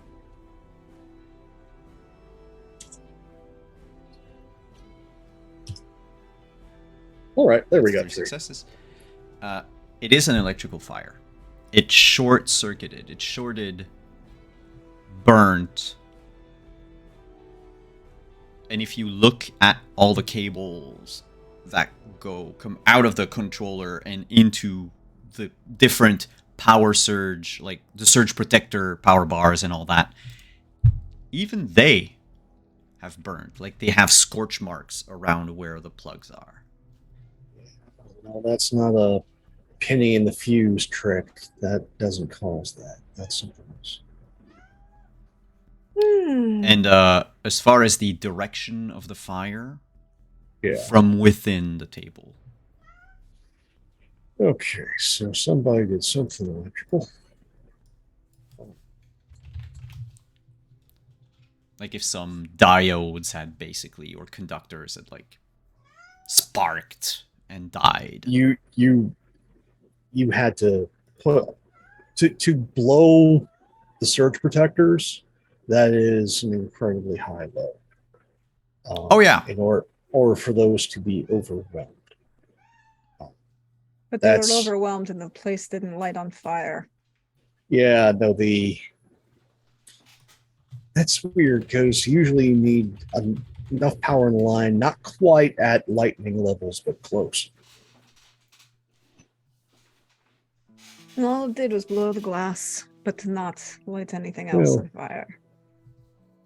It's specific things. Hmm. And if it jumped through there,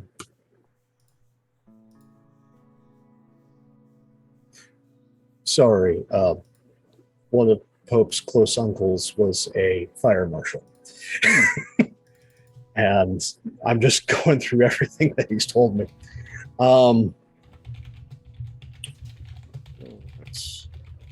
That's odd. Look, it didn't light up any of the glass bottles. And they It- would go a lot lower temp than the light bulbs. well, In depending on fact, what lights she had. Hmm? Because here's the thing: there's different loads for different kinds of lights. If these are like little small halogens, that's one level. If it's one of those lamps for, say, like a Fresnel or anything, Parcan or anything like that, that's an entirely different load. from what you can see, you had stage lights, That like blue? spotlights, that blue. Okay, that's an incredibly high load. There were a couple of neons, but you figure those are probably like the day lighting that's not used. Neons blow at a lot lower, but if lamps specifically in stage lighting has blown, Yeah, there's an incredibly high electrical load. yeah, we're talking not just like like a single It direction isn't spotlight, stuff but like even like, yeah, this isn't your standard plug. You're looking at something that has a lot higher energy output. oh yeah, And yeah, no, that's a very specific amount of electricity to blow multiple lamps. So somebody Okay. was doing some magical bullshit. Magic or something. In order to have that much electricity flowing about. Well, I'm definitely telling Meilan that we are not buying this place. No one should The buy this wiring is place. shot and on a. Mm-mm. Oh, yeah, no, this is probably going to have to be condemned because whatever that happened, mystical or otherwise, yeah, there is no way you can't just. It's cheaper to tear this entire place down than go through, knock out every single wall, and rewire this entire place. No, we're not doing this. And she's just gonna start going up the stairs, like kind of around Artie. Still with Sense Beast and the gun. You know, it's like she's walking up and she's got like the little handbag, the little tiny tote handbag that she's like would usually like hold with both hands, as you know, in front of her, but given the age of the skirt and styling. And she's got the handbag in front and the gun kind of held like this, so that the handbag is in front of the gun. Mhm. Fully prepared to fire it, but it doesn't look like she has it yet. Give me a quick second, because as you get closer to the staircase, like there is that other like evidence marker, right? Yeah. There, right. Mhm. And you notice that someone has placed a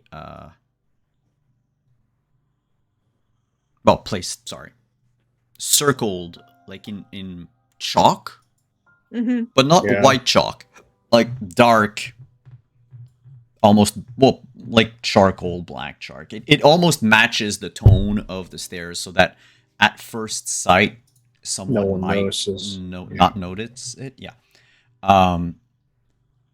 But there is like half of the outline of like lipstick. So lipstick smear. Yes, thank you. I was looking for that word.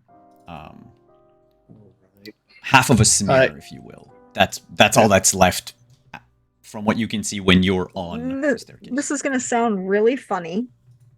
Is on the front of the step or the back of the step? It's on the top of the step. Yes. Like where you on put the front of the tread, closest to where it goes down. Oh, that's what you back meant. of the No, it's closer to the front. Oh, so they were dragging her out. Yeah. Yeah, they were. Great. Let's go see if there's a bloody mess upstairs or not. Even though she was staked. If she was staked, then there should be enough everywhere. If she wasn't, no, then we have a different kind of problem. Also true. And she's gonna skip the step with this evidence marker and the smear. When you get upstairs, the door to her office is closed, and there is a strip, of duct tape. See if anyone breaches. That makes sense. Hmm. Is it a generic brand of duct tape, or is it just? It's a generic brand of shiny, like foil duct tape. Oh, basically. So it's like actual duct tape, not duct tape. No, it's actual duct tape. Yes, DUCT. Okay, so that's the foil tape. You want to know the really great thing? She's going to walk up to it, and you put her hands on it, and go, you know the really great thing about this, Artie? That they put this up? What? It's designed to be replaceable. Yeah, but they'll be able to tell if we breach it or not just because of residue, but I really don't care at this point. She's still wearing the gloves. She just takes it and pulls it off. Because the nice thing about that is it's designed to seal, but it's also designed to be removable and replaceable so that if you shift and breathe and allow the ducts to breathe. I mean, there's a certain level of amateurness? No, more like I would say almost honor system in how this crime scene is laid out. Amateurness? When you open the door, there's grades and differences. Flory is judging this. It's like when you open the door to her office, the first thing you notice to your left, so against the wall, are 2 bullet holes. Her desk has been flipped over. Okay. To sort of. Does it look like it's been flipped in a defensive or flipped position? to make it into a barricade, protection against, and rotated slightly so that it was, it is directly looking at you. Yeah. Now I have a question about those bullet holes because Artie did a thing last time he was here. Yep. In that he pulled the mag, and on the second, not the first, the second round, put it in backwards. Yes, but there was one in the chamber, so it jams after 2 rounds. Yeah. And yes, there are only 2 bullet holes. Cool. Maybe if she could have fired more, she would still be there. Maybe if she hadn't underestimated me. Flory also looks at that and judges hardcore. Because if there are 2 bullet holes in the wall, that means there's not a bullet in the individual that was coming through the door. Which only Arthur knows that the gun was supposed to jam. Yeah, but Flory is still judging on 2, not whether or not the gun jammed, but there's 2 in the wall as opposed to even in the doorway. That's bad shot. It's a really bad shot. That's what Flory's judging. Flory doesn't know about the gun jamming. Flory's judging. There's 3 feet.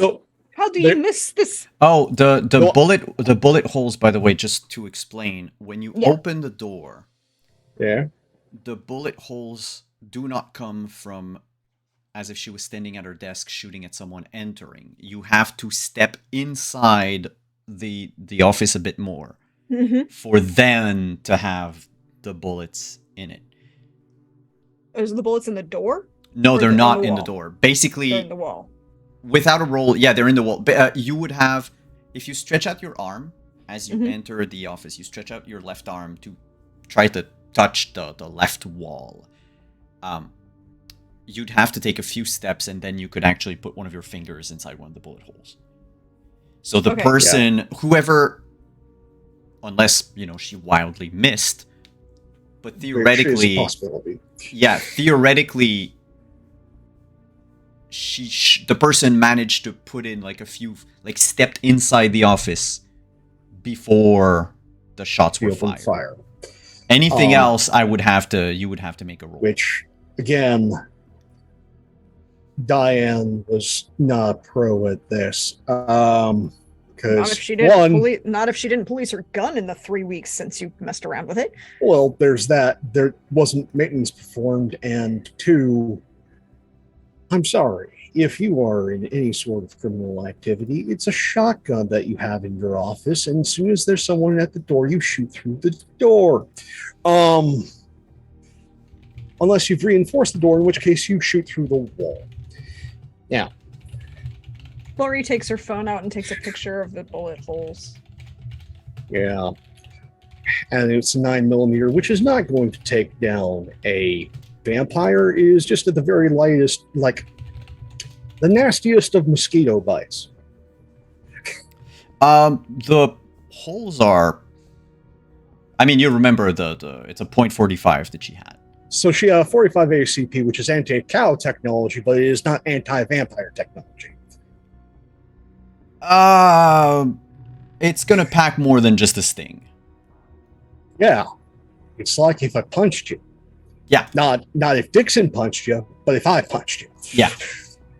No, Dixon would be the shotgun in that instance. So no, there's that. Now that means that the safe is most likely open if she used her own gun. Is the safe open? It is not. Okay. There is a mess around the desk as she flipped it. Yeah. I am looking for the folder. Can you give me intelligence and investigation? And I want to know what Flory is doing also before you roll. Lori's took pictures of the bullet holes. And she's going to take a couple pictures of the room. And Mhm. she's going to look at those bullet holes. First question, are there bullets in the bullet holes? It went through deep, but if you look with a light, they're it's there. a flashlight. She'll turn and look. Rajul, Mm-hmm. amateur hour continues. Oh. They left the bullets in the wall. In case this place actually does get tossed by police, it makes sense. But then again, they wouldn't have left placards unless they were done. Yes.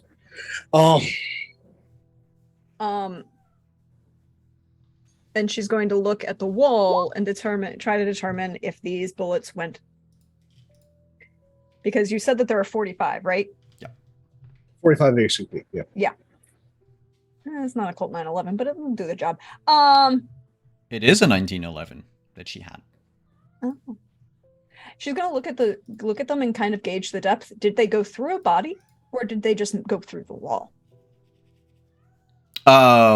They went through the wall. She missed, and she's Well, also going to try and gauge the height of the bullet hole. probably the assailant had celerity. And she didn't Someone lead her shot taller than right. you, Flory. Well, of course, everyone's taller than me. But if you're aiming at center mass, more or less, Mhm. person has to be probably 6 feet, if not more. Also, you don't really know the way the bullets have. Well, actually, No, that would If require a she's check. behind Anything her more than that would desk- require a check. Sure. Which intel and investigation. Can I use intel and firearms? Yeah, you know enough about firearms that that could work. Arthur cannot help you, and Arthur cannot be helped right now because Arthur is frantically trying to open the safe and is utterly unable to. As Well, your beast is just focused right now, obsessed with finding the book and opening the safe because the scrapbook is not in the desk. all right. Well, that explains why. Yeah. There's if is true bestial failure, I'm going to say something that happens. Right now, you must act out your compulsion. It's not a bestial failure.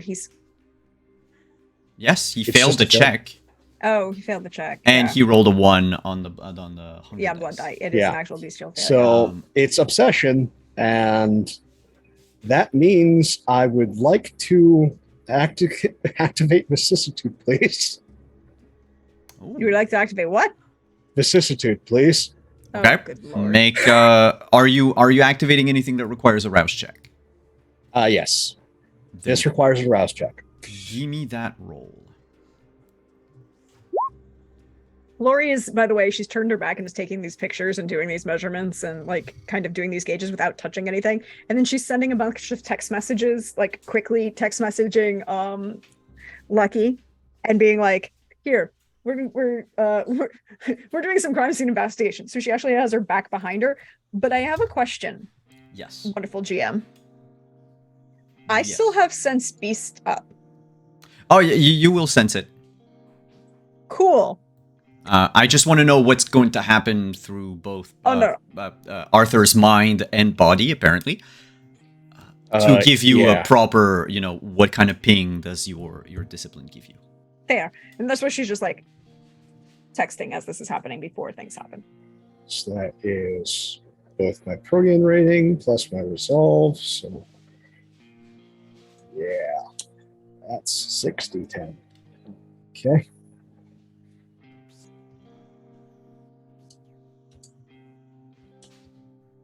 Oh, and also as part of the bestial failure, your hunger will also go up by 1. Oh, okay. As You're your- very hungry. Your beast is... You know when you get so hungry you start shaking because of the adrenaline? Yeah. Yeah, that's what it's getting at. Oh, wow, a second bestial failure, apparently. No, that one's not. It's 3 successes. Yeah, but also because for some reason, it decided not to count some of them. I don't Remember, know. this The roller is sheet's bad. being weird. Yeah. The sheet's being weird. What are you activating with those 3 successes? I am going to shift down, because there's 3 successes, my stamina down to 1 and my dex down to 2.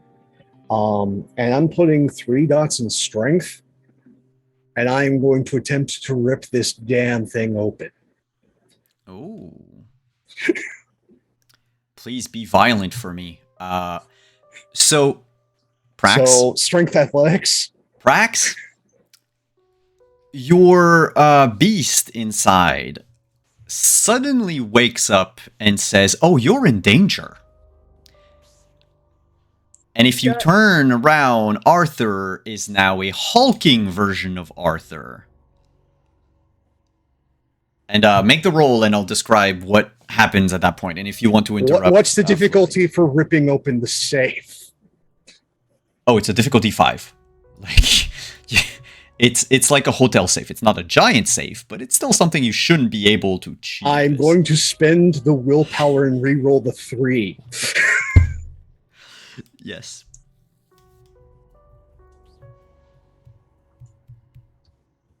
I think it just is anytime you put a 1 in the hunger die, wow. it automatically makes it a bestial failure. Yeah, that's what it triggers. Well, it Yeah, doesn't give. that's just a heads up. It's like, hey, this could be a bestial failure. Yeah. Check to see if it is an actual failure. This could be a messy critical. Check to see if it's an actual critical. So You can it still almost re-roll gives. if you want to. You can spend another will if you have another will. I mean, you can Yeah. spend all of it if you want. Just let me know, because then, we're going to have... Okay. Mhm. Because I know what's again. going to happen if you bestial fail the save. There we go. You do not So succeed. bestial fail the save. I think Flory just turns around, has the gun, feels that tingle on her back, feels this moment of like, wait, there's something here. She turns around, has the gun up, sees the hulked out version, puts the gun down, puts her hand on the hip and goes, honest to God, I'm not taking any of you with me when I'm doing breaking and entering anymore. You all go crazy and break shit. Flory, can you give me Dex and Athletics? Dex Athletics? Yes, and I would like Arthur to Mhm. roll Strength and Athletics with all of your new shiny dice. Yeah. And I'll explain why after. It's okay. I'm just making sure I'm rolling the right things. Mhm. 2 successes. So your difficulty, Pope, is 3. Okay. So we're going to go to break on that one scene as you turn around, Flory, and, tell Arthur, remind him in no uncertain terms that you are not going to accompany anyone anymore. And as you say that, there's just a safe door that goes spinning and misses you by like a foot, but embeds itself in the wall with a ka-chong that resonates in the empty club. And we're going to take a quick break, and we'll be right back. Stick around, everyone.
tested Appeal. it, he would just say, appeal. He would say, okay, We're back. right? You know, Yeah. No. Sorry, we were commiserating on copyright. YouTube failures. YouTube and copyrights. Yes. Yeah. Because despite me having all the rights to all the songs that you hear right now, folks, it never works. Anyway, all that to say, we're back. No, you know what? Let's pause the bar for a moment. And let's go back to Little Italy with Dixon. Oh, I'm not in Little Italy. Well, just he does not do. Yeah. He doesn't do any of that stuff there. Dangerous. No. You do your stuff elsewhere, but you are going to be in Little Italy. But first, we're just going to flash back to your research under the bridge. Can you roll that? Intel and occult. Okay, so intel and occult. I have a specialization in Afro-diasporic occultism. I assume this would be relevant. Well, what are you also have- researching? So when recently Dixon went and searched his mind, he went backwards to sort of remember the past when he was looking for his sire Hetty, traveling throughout North, Central, and South America trying to find her. He spent like a decade or so trying to find her, about a decade or so. And when he was down there, he was just trying to find her, and then some people from some organization, they call themselves the Camarilla, the Ivory Tower, some sort of thing like this, had a bunch of talking about. Anyway, they attacked him randomly. That was really weird. And there was this woman who had all these tattoos down her arms, and he recognized those tattoos in retrospect from some text that he has. And so he wanted to go, and he not too long ago went into Halifax to go and retrieve. Well, he actually just wanted to go and cleanse himself in sacred waters because things were going bad. And while he was there, he just wanted to go and like check in on things, and he found some sacred texts and some diaries that belonged to Hetty. And he hasn't had time to look at them because everything's been so busy. But he remembered that when he was looking through them, now that he went back in his mind, that he saw some of the symbols on those tattoos in Hetty's diary and also her sacred texts. So he wanted to go through and review the books a little bit to see if he could find some of those symbols that were on that woman's arm in the sacred text or her diary, so he could figure out maybe what they might mean. That would be intel and occult, and yes, your specialty. That specialization, yeah, and the apocryphal text, yeah. Which gives me a +2 dice to that roll. Okay, so int occult +3. Difficulty? Look, that was about 50 years ago. You just remembered it. Let's go with the difficulty 3. And not worst if you hit 5, we'll have something. Okay. 5. Sure then. You said 5, so yes. What do you want to know about those symbols? Well, Like mostly he what just are remembered. they, or He remembered seeing them, so he wanted to go and consult the texts of Hetty to see what they are, what they mean, because he doesn't know. He's like, oh, I remember seeing them, but I don't know what their significance is. And so he for the wants to most go and part, spend some time studying them, you know? Hetty had a extensive collection of knowledge from all over the globe, especially regarding kindred traditions. One of the symbols that this person had, and I just need to confirm the symbol in itself, just to make sure. Yep. There should be...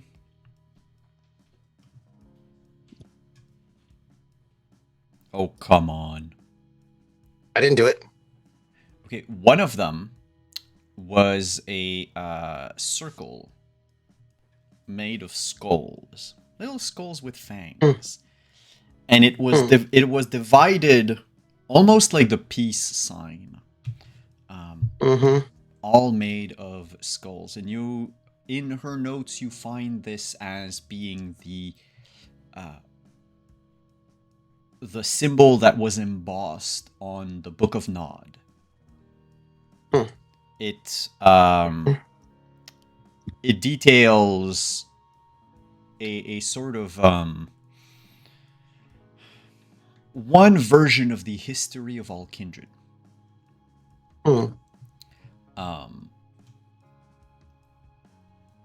like I said, a version of doesn't mean that it is the truth, and it is something akin to what we could call the Vampire Bible, almost.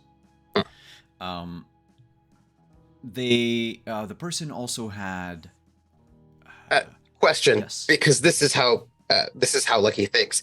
What does Hetty think about the Book of Nod? Oh, Because that is how he tends to a lot of things. See, He takes a lot of his ideas about what he should think about things based on what she thinks about things. She gave credit to certain. She doesn't mention which parts of the book, but she gives credit to, as she says, certain passages. It's not the whole truth. It is certainly allegorical. An allegory? Allegorical? Mm-hmm. Allegorical, yep. Yeah. But there is an underlying layer of truth to it. Some of the events did happen, not necessarily in the way that the Nodists would like, but there is more to it. So, for instance, Eddie believed, in the notes anyway, who knows if that's still the case today, that Lilith played a much bigger part than what the Nodists say she did. Mm-hmm. Mm-hmm. Some of the other symbols that the person had, without going into like vampire knowledge, was the Eye of Osiris. Oh. A common enough occult symbol. She also had like Ankhs, various versions of them, and according to the notes of Hetty, those symbols basically are ascribed to certain older medieval sects of vampires. She never met this person. Yeah. But those are the like drawings that you find from time to time as she tried to find something. She was on a quest to find something, and some of the tattoos that the person had match a strange path that certain vampires will sometime walk, called the Golconda. Also, Dixon, you've disappeared. Oh, Like I'm here. Your camera just... No. Yeah. My there. Okay. Go. Yes. And this path. Yeah. Called Golconda. The Path of Golconda, which Hetty seemed to have been very interested in, as a way to save, or perhaps safeguard, the soul Her of a vampire. daughter. Mm-hmm. The way Hetty explained it in the notes, or at least what she found, is that what people think of Golconda comes from an erroneous understanding mired in centuries of Eurocentric beliefs around the Church of Cain.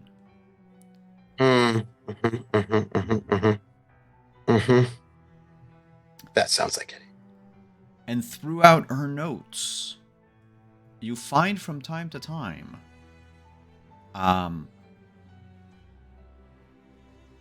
like notes in the margins that like reminders that she left herself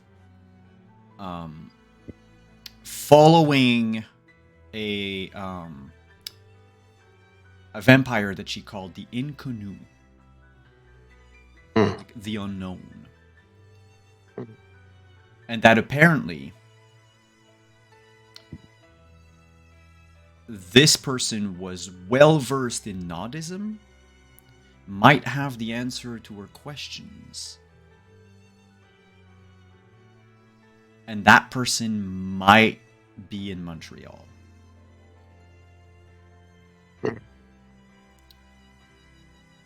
And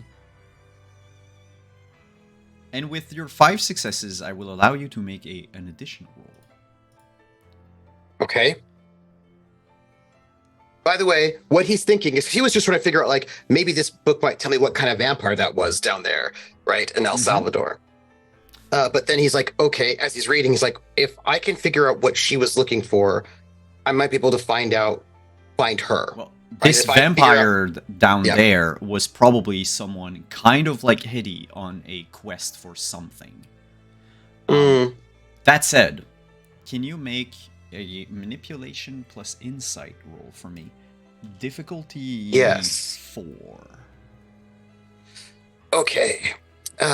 This may surprise you, but he's not a particularly manipulative sort of kindred. He's pretty straightforward, so we'll see how that's going to go. He has 0 in insight, and his manipulation is 2. 2 out of 2. Well, that's not got the best he could get for 4. Yeah. Oh, yeah. But hey, best he could get. With those 2, I will at least give you this. There is something missing in her notes. As if she knew someone would/could find them and read them. She almost wrote them like she expected someone to read them.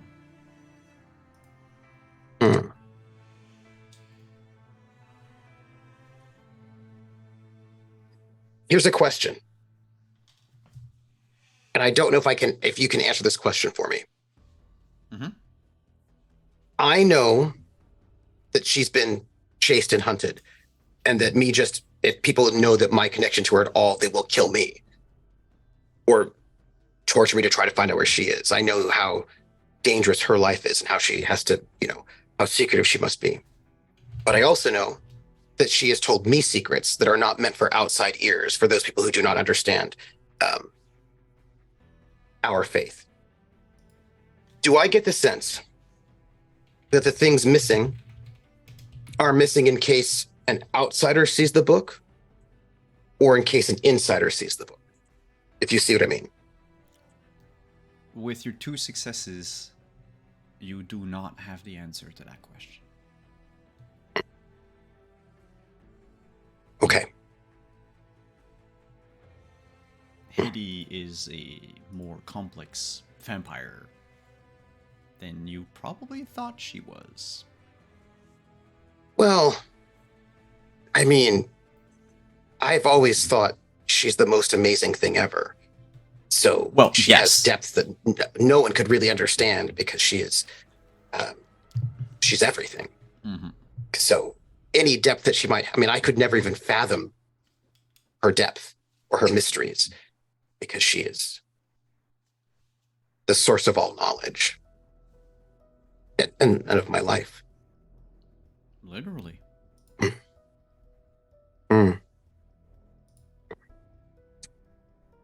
Ponder it. I'll ponder the teachings that she's given me in the past and in this moment. And when I'm not being followed, I will secret these texts back into their hiding spot, and then move in different ways and seeing that I have text, but I cannot access what they are. That's usually the sign I'm supposed to go back to Little Italy, and so I'm going to go and take my bike and ride back to Artie's place, because that usually means they want me to go and meet them there. So that is what I will do. Pondering these new things and what kind of vampire that woman might have been. That kind of pondering on the bicycle. Yeah. Expecting, of course, that Flory and Artie are probably just back at his place, just like normal, having a lovely time. Probably just, Oh, if you think to I'm going to music. cut to them, you're sorely mistaken. What? Can you make wits and awareness? Oh, man. Okay. Difficulty 2. Okay. Wits and awareness. I just was going to throw it over there, but, Oh, no. fine. No. I see. Okay. Cool. 0 out of 6 dice rolled. And I can re-roll 3 with a willpower. Yeah. So I will. Reminder to everyone that there is a rule where you can just, take half. Really? Especially when you have No, I 6 get you. dice like that, you can just, All right. Well, I will take half and take 3 for that. Then in that case, Because, how good So are your Artie's on the lookout. reflexes? Good. You're pedaling, biking down the street towards Artie's place. And you hear a sewer grate shake, pop open. Move. What do you mean move? That's like the instinct. I hear something. I hear a shaking. Move. Like just change path. It's just the. Well, with your success Especially on since I awareness and wits, I can tell you that you see what comes out of it, out of the corner of your eye. An emaciated, gaunt, naked, humanoid with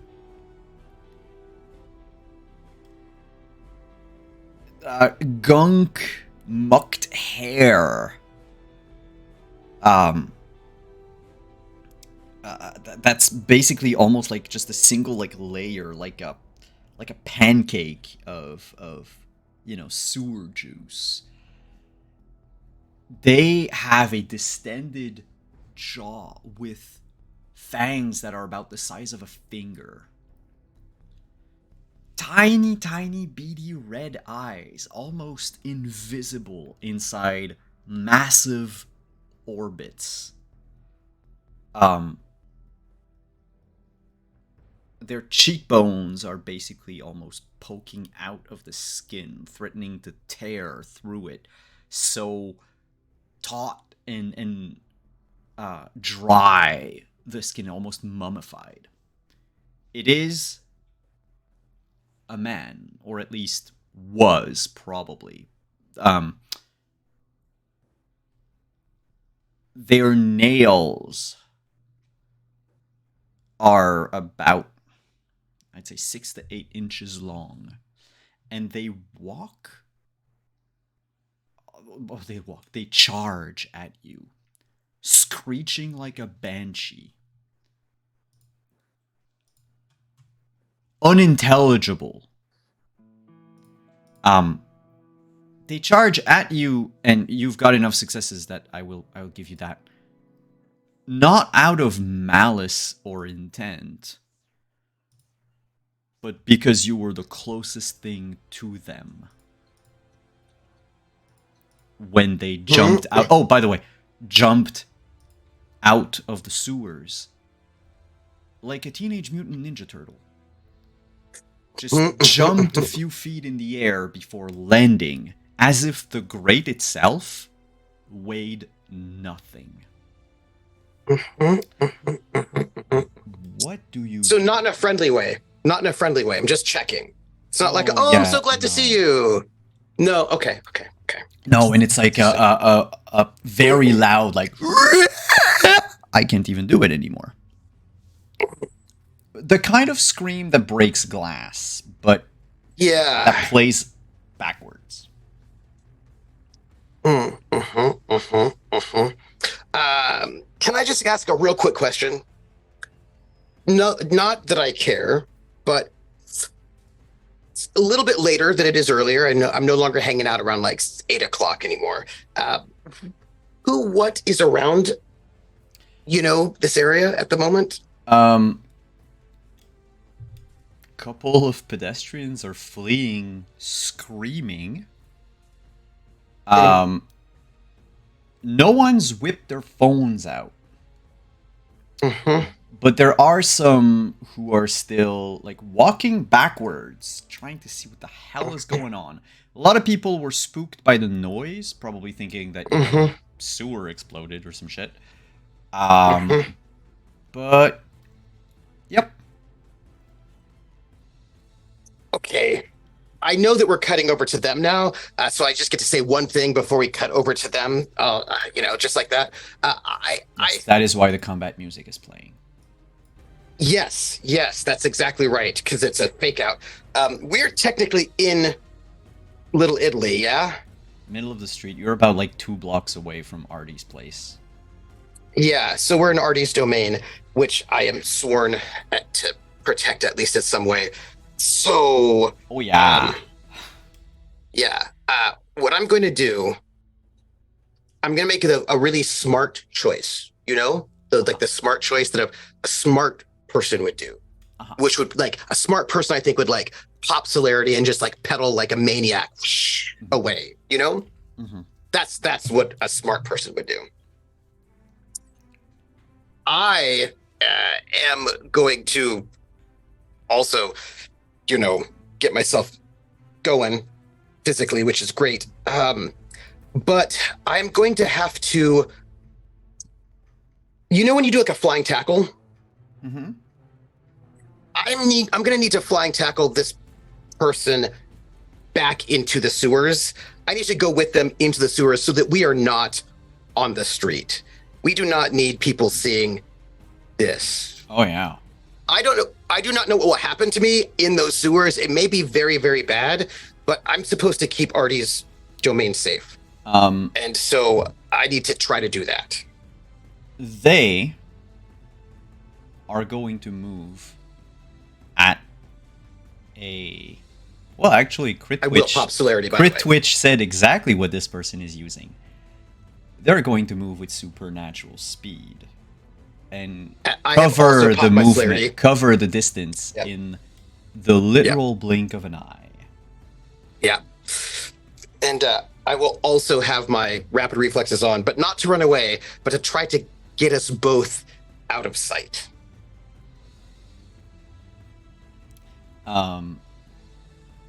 What do you use? This is going to have to be brawl plus strength. No, but you said you popped celerity. Which one of celerity? I have rapid reflexes. Okay. It only gives me like a bonus to like, pull things out and dodge bullets and whatnot. But due to their speed,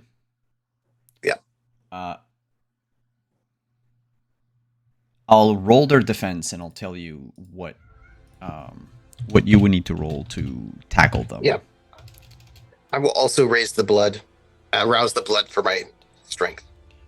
Cool. As you do. We just need to be in the sewers, which is not style place, but difficulty 4 successes. Okay. Again, it's a blink and you'll miss it type of thing. If they succeed, if they succeed, these go on. This is their attack against you, like as the claws will sink into your. Yeah. That's what we're doing. And I am going. I'm gonna rouse check. Yes. So I do not have any resonances on me. That is fine because the guy that I murdered, who cares about him? Let's see. He was His family not- cared. I don't. Yeah, it's weird. It just Care told you about you that. failed that rouse check, but you didn't. Yeah, I know.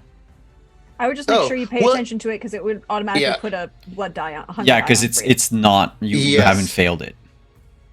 Okay. It also didn't actually add the automatic blood die by the way. So interesting.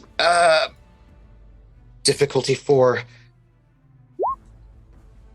8 out of 4 successes Oh, you to tackle grapple them. him into the just. No, with 8 successes, not only do you grab them by the waist, but you also aim right to where the sewer entrance is, and you plunge both of you. Its head cracks, like the neck snaps as it hits the periphery of the hole, Yeah.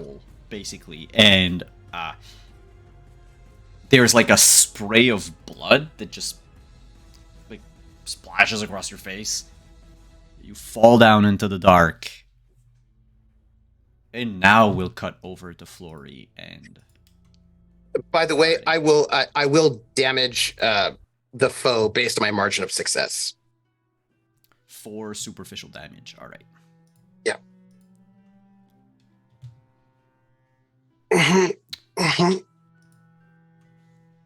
I'm sure it's fine. Sure it's fine. Hello, Remington Steele. Hi.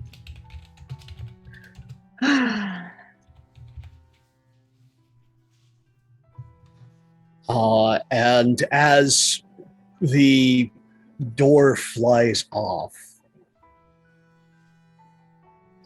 a hand that maybe in the dark could appear human reaches into the safe, hopeful to find the folder. It's in there.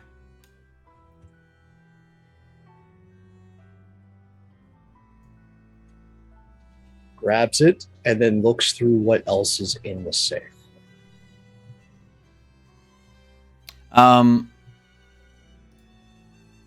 Actually, nothing else now. You No, the recall when cash. you... No, you recall when you saw her the first time, there was other stuff in there? There was... From what you remember, she had silver bullets. They're not in the safe anymore. Silver bullets and no cash. But the folder was in there. Yep.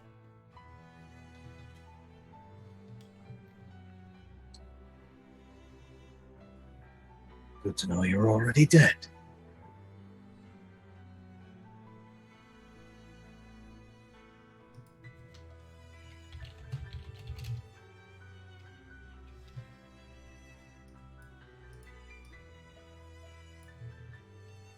Did you say that So- out loud? Yes. Your phone rings.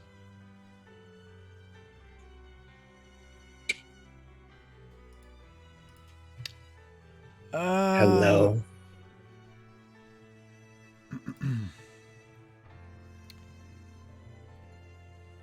Mr. Porter. The voice of a woman you've never heard before. Sounds young, but composed.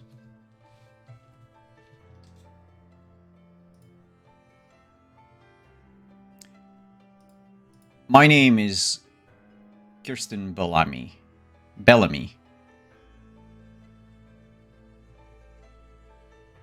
I would like to meet with you.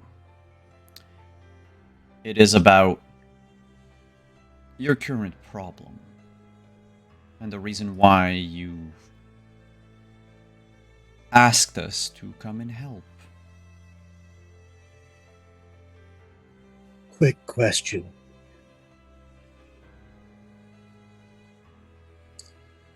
Do you know where Diane is? I have no idea who this Diane is. If you are who I think you are, she's the one that sent the box. She's missing now. Well, then all the more reason for you to meet with us at your earliest convenience.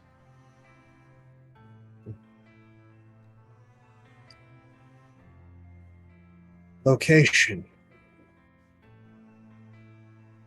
Going off to the north end of the island. There's a beach there. I'll meet you there 2 hours from dawn.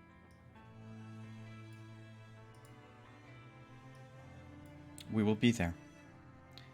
Come alone.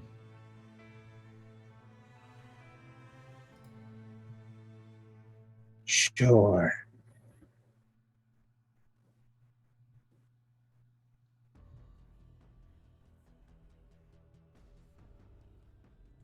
And she hangs up. No goodbyes, no nothing.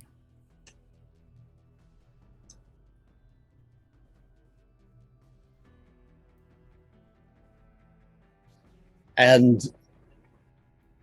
we see the edge of the folder flash by yellow eyes as an inhuman hand just reaches out the folder to Flory. The phone or the folder? The folder. She'll take it. She'll like glare at you. You actually go to this meeting by yourself. You're stupider than I thought.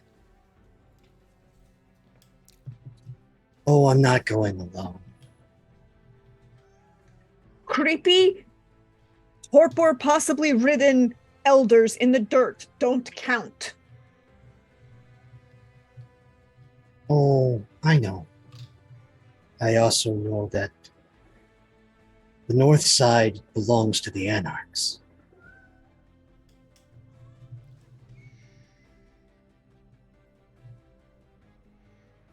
He hasn't done since long. And she's gonna call Lucky. And then she's gonna be well, she negligently takes the folder. And she's got one hand with the phone in it, and the other hand with the folder. She sticks it under her arm, and she's gonna walk over to the remains of the safe. You said it's like a hotel safe, right? Yeah, but that was built into the floor. Well, built in a there was a section of the floor that had been. But so she's gonna look at the door that went by her and is into the wall. Is there anything in the pocket on the inside of the door? No. Well, it would have been too bad. All right. Lucky, pick up. Pick up. Let's go. We've got the important thing. What are all these post-it notes for? There's not that many. She found most of them. What are the post-it? Why are there post-it notes? Folly happened. I respect this. This is very nice.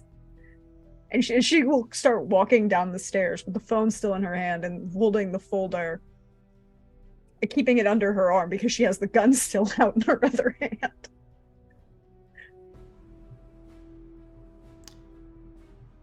Well, for the record, Lucky has never answered this phone. He answered his old phone, which was just a flip phone, but this one, which involves touch screens and whatnot, he's never answered it. He's only seen that there's been a message and then just gone over to the house. Except, can you just roll 1d10 for me? Who, me or him? Sorry, Dixon.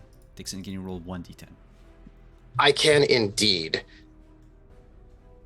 Yep. Sure.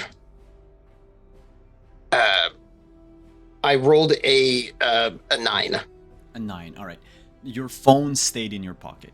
So you can hear it ring as you fall into the sewers. You don't have many changes of clothes, it's gonna suck. The body of this Lemons. This strange creature, emaciated creature, breaks your fall as it drops into the muck. It reeks and swipes at your face. That's its action. What is yours? because I have my celerity popped, I can ready an object without having to, what's the word? As a free action. And I will ready my stake. And with I still have this thing grappled, I'm going to try to stake it in the heart. Whatever this thing is, whoever this thing is. All right. The What's their brawl? Okay.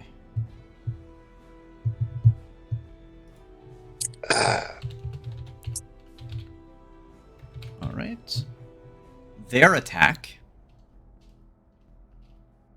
So they are not going to try to defend against you, by the way. They're going with an all-out attack, which that reminds me, because they're not defending.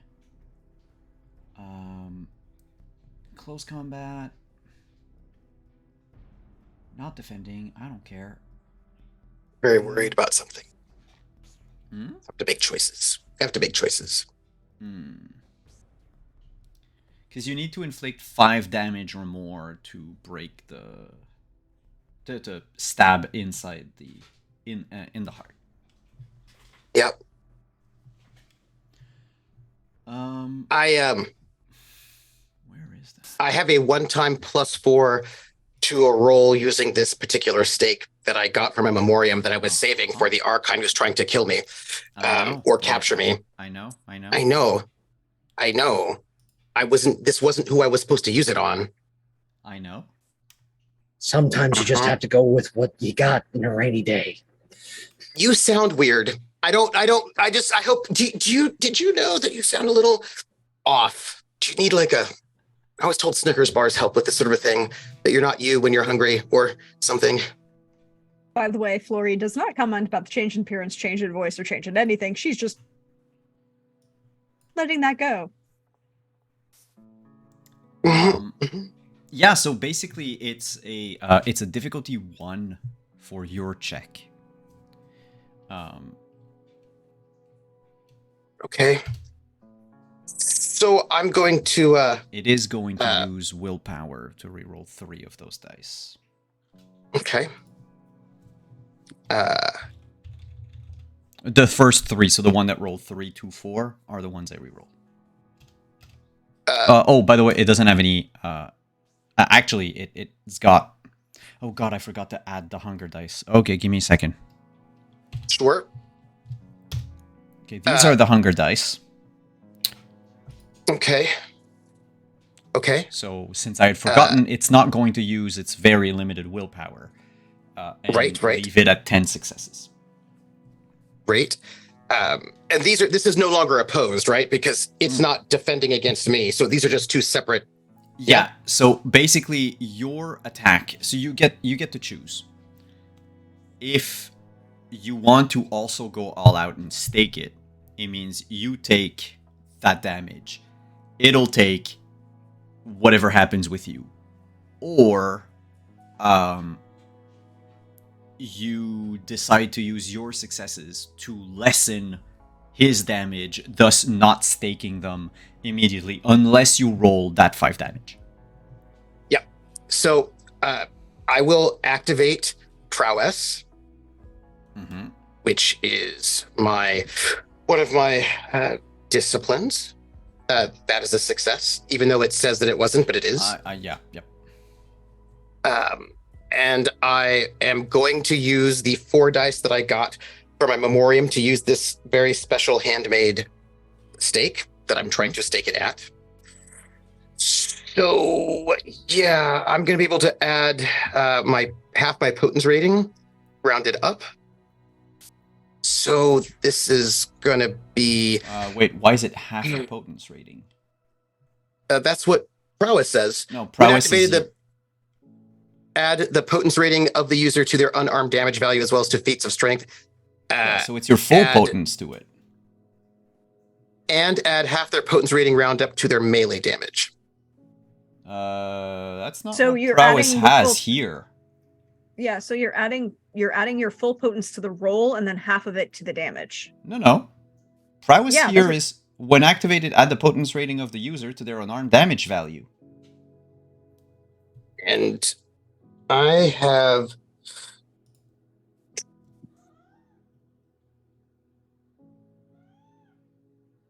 prowess.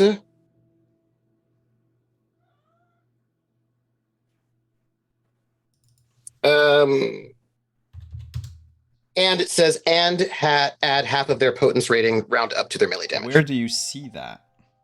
Page 264. Yes. That's not what I have on page 264.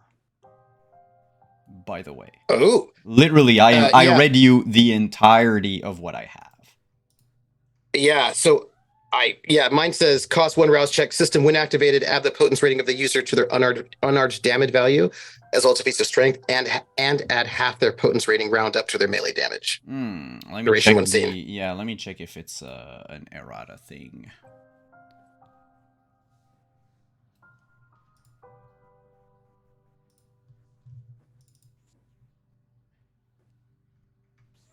Yeah, I have it for. Because you said, okay, wait. It's not even in activated- the errata that I have. Yeah, what I have is interesting. when activated, add the potence rating of the user to their unarmed damaged value as well as to feats of strength. Yeah. So What is that? Because I'm looking at a book which has that little last half of the sentence, and I don't know what that is. So Yeah. Look, what we'll do is right now that's We'll what just my take it book out. has, and that creature We'll is go with using that. my version of prowess against you, so use my Yes. version of prowess. I will do. Okay. So I do not add anything to this roll then? No, you add your entire prowess rating on top of it, so you get 4 extra dice. Okay. 3. Sorry, 3. Plus the 4 for the steak. steak. Sorry, Steak. I can only add. It says up to 5, so I'll have to do 2 more after this. Oh, sorry. Also, I'm going to rouse. Yes. Rouse the blood strength. Get that? Yeah. Yeah, that one's a fail, so I should now have 1 hunger. Okay, so this is going to be and plus you've 9 added dice. your 2 dice because of blood surge. Yeah, so that'll be plus 9 dice to this roll. Okay. But by the way, as it stands right now, the damage it does will kill me. Is 10 aggravated. Oh, great. Okay. Good times. Good times. Okay.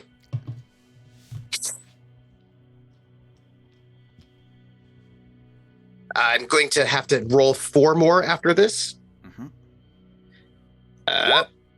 I rolled 9 successes right there. Mm-hmm. And then let me roll 4 more. And by the way, I only have 1 hunger dice, not 2. Lower your hunger on your sheet, yeah.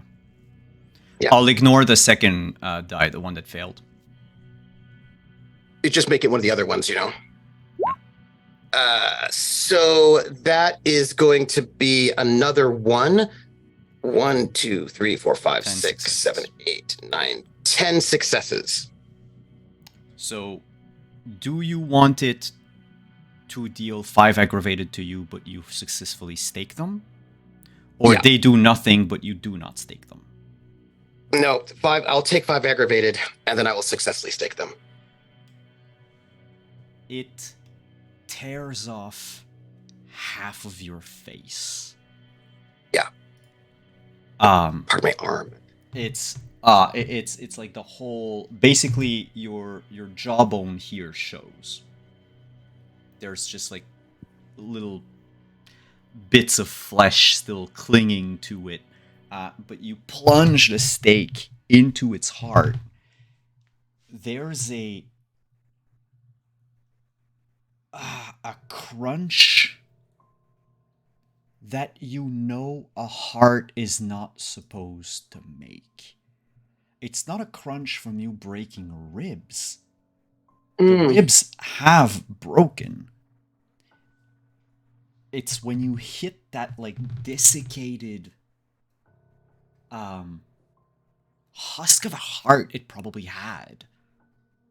The creature immediately falls limp. The light in those beady eyes go dim.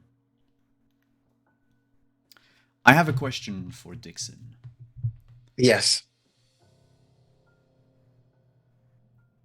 Dixon, in your heart of hearts, beast notwithstanding, I don't have a beast, but go on. whatever. Yeah. What is your plan for this creature?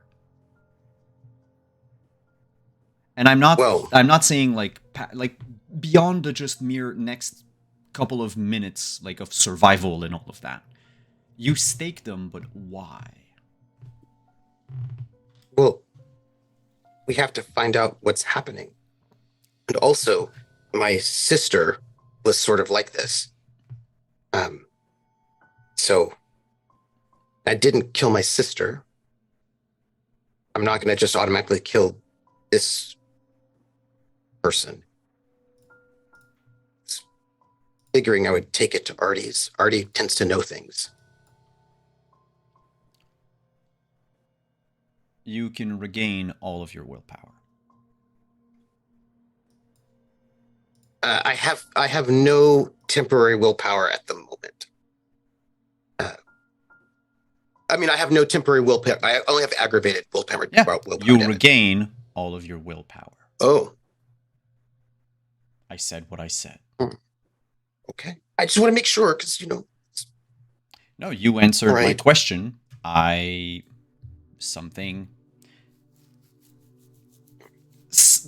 In your heart of hearts, in your second spirit,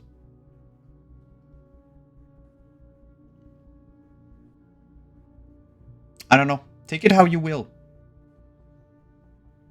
But I don't know, the fact that you remembered your sister in that instant, looking at a blood-crazed, mindless animal, it did something to you, Dixon. But I will let you, Trooper, decide how Dixon wants to interpret that +2 to will, basically. And it's not doing well. with your phone still ringing, that we are going to end tonight's episode. Because next week we're gonna have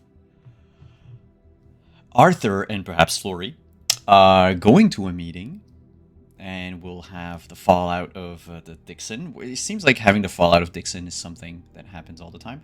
But also, if I have my way, we're going to have something special for next week. Should roll my remorse to see if I lose another humanity. Yes. Can you please give me that remorse roll? I forgot to check, so we'll leave it at the 4 for now instead of 5. Make the roll with it. I will say that I looked in the book, and the book is, how do you say, somewhat inconsistent. They have one person getting two stains for murdering somebody, and then somebody else gets 3 stains for murdering somebody. So it might be about the brutality of the murder. But it's also often up to the storyteller. Yeah. And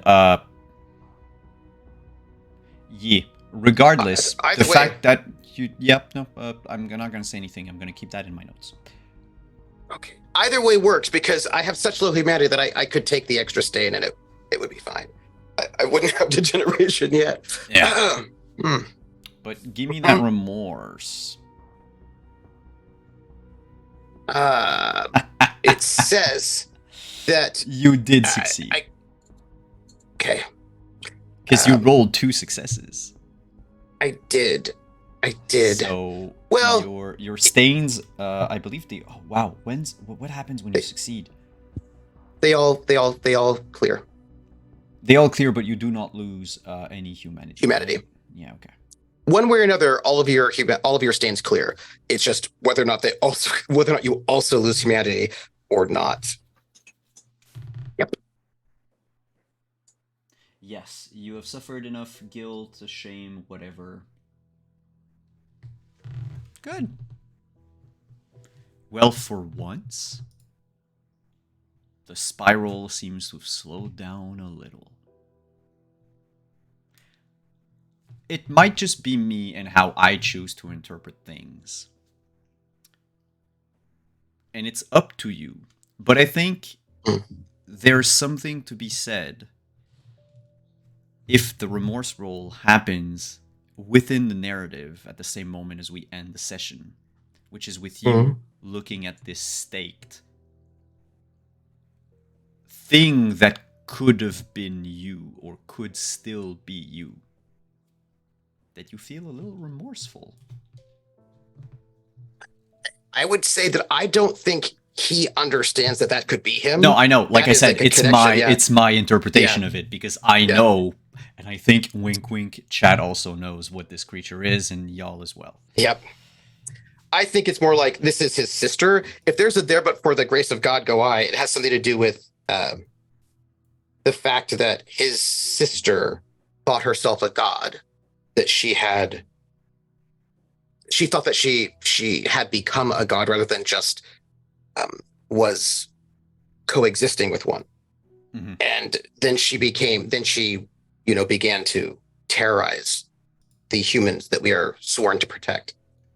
And that is, I think, the thing to think about, right? That he thinks about having given up all of the people that mattered to him, Mhm. right? His family, his community was terribly sad and awful and hurtful, but it was a thing you have to do, right? Sometimes you have to make sacrifices in order not to confuse yourself with the God that lives within you. And Mhm. right, I think it's the knowing that not having a proper relationship with the God that you house, and allowing it to whisper to you and think, there's a very complicated relationship there between the God that you house, and you have to do the right thing. And the right thing sometimes means that you leave your niece and those that you care about for better safety. I think that is what there is certainly like a depth of sorrow and remorse, and that has to do with like leaving your family to protect them, so that you do not, become like your sister. I, for one, welcome all the wild theories in chat that have been going on tonight. But hey, thank you for coming, everyone. Thank you, players. For once, we're only over by like 45 minutes. Which is fine. Actually, for a Monday night, we're ending early. But thank you for coming. Thank you for being here and for taking time off of your Monday evening to come play in this Vampire the Masquerade Chronicle. I'll let you all do your spiel. We'll do same order as we did the intros. We'll keep it simple. Shout out, wherever where we can find you, what your love for the night, and also because we keep forgetting it. But tell me what it is that your character wants to do next time. What's your desire for next week? And then we'll write them down, and we'll actually gain XP for it. Or stuff. So, Flory, you're first. Hey everybody, I'm your friendly neighborhood Prax at Dirjadonlan on Twitter, or Praxagorth as me before. You can see me around here on Twitch.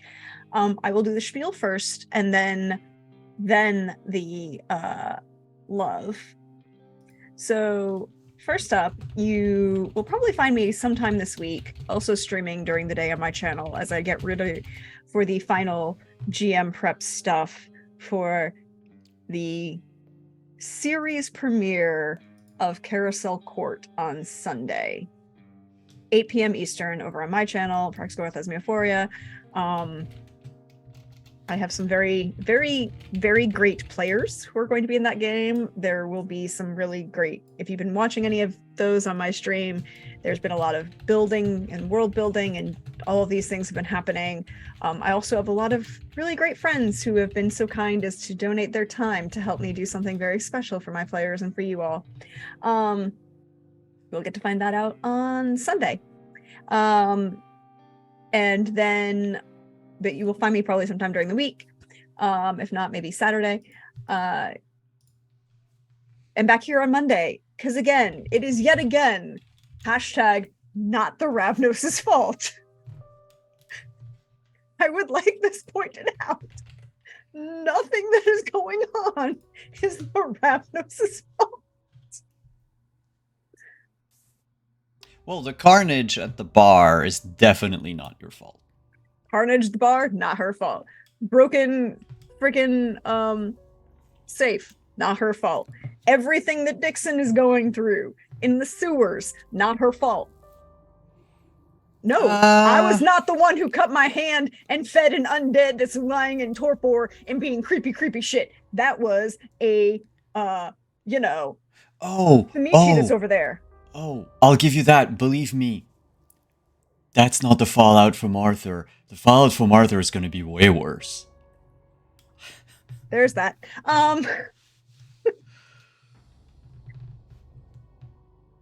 Lori hasn't done anything wrong. Or even illegal. Most there was a B&E about like 3 hours ago out of game. I mean... Mostly. I said mostly. Yes. Nothing wrong. So I can't wait to see what that is. I love all of these moments of seeing all of these, because Trooper keeps saying it and Pope keeps saying it. It is very true that all of these characters are very much of their clans, but are very not the stereotypical representations of their clans. And I cannot wait, because I have for things to come out of Dixon's travels in the sewers and Artie going full creepy Samish there, like melty wax man thing with Hulk muscles to rip a safe apart will be great. It'll be great. I love all of that. I also love this like dynamic that was going on as we were breaking in, and just like the kind of snarking commentary as you're reading the crime scene. And Flory doesn't really care about Diane not being here. Flory, she might care that Artie's upset by it in a general sense of like it might be disadvantageous for what they wanted, but Flory doesn't give a shit. So she's fully on board with the judging the ineffectiveness of Diane's defense, or it's like, yeah, you missed with 2 bullets, and they're not even leading bullets. They're just kind of generally, dude, that just means you just missed. I can't even. And so I loved all of that. I also love for Dixon this on 2 fronts. One, the epic description that Simon gave of this individual jumping out of the sewer system and like a teenage ninja turtle, and then Trooper's immediate, well, a smart person would activate celerity and run, but I'm going to activate celerity and jump in the sewer. Not just like, okay, we're going to put this, it's like, oh, it's whack-a-mole. Oh, that doesn't belong here. You go back in the sewer and go back where you belong. I've seen it! And I had this moment of like, if Flory was there, she'd be making a comment about it and would know that Dixon wouldn't get it. But would be making I wouldn't get it. I hadn't seen that movie. I was not in a place with a lot of electricity. You know what I mean? For a long time. Did you at least read the book? I was not in a place with stores. I was pretty remote, is all I'm saying. I didn't get a lot of stuff until like the very end of the 70s, early 80s. And that was mostly while I was traveling in like war-torn Central America in the 80s. Again, I didn't get a lot of stuff. Whatever. Still funly judging. And but it'll be great. I can't wait to see what happens. And I love each and every one of these people that I get to play across the table with every week. And it is a joy to be here. I also love each and every one of you in chat, even you, Krellin. And it is not blame the Ravnos, it's blame the pretend Bruja, which is what But other than that, you can check my Twitter because I post where I'm going to be. The fun, wonderful, fabulous folks like these fine people that I get to hang out with and tell stories with. You can also check me over on Hive, Prax the Bard, where I'm trying to remember to post over there as well to be multi-platformy.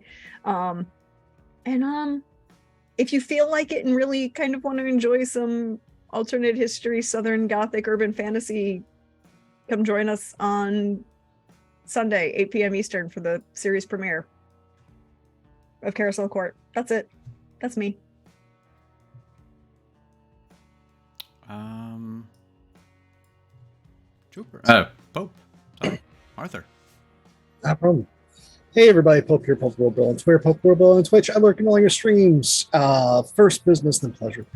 Hey everybody, thank you for joining us. If you want to see more of this silly face, you should definitely be there for the premiere of Carousel Court.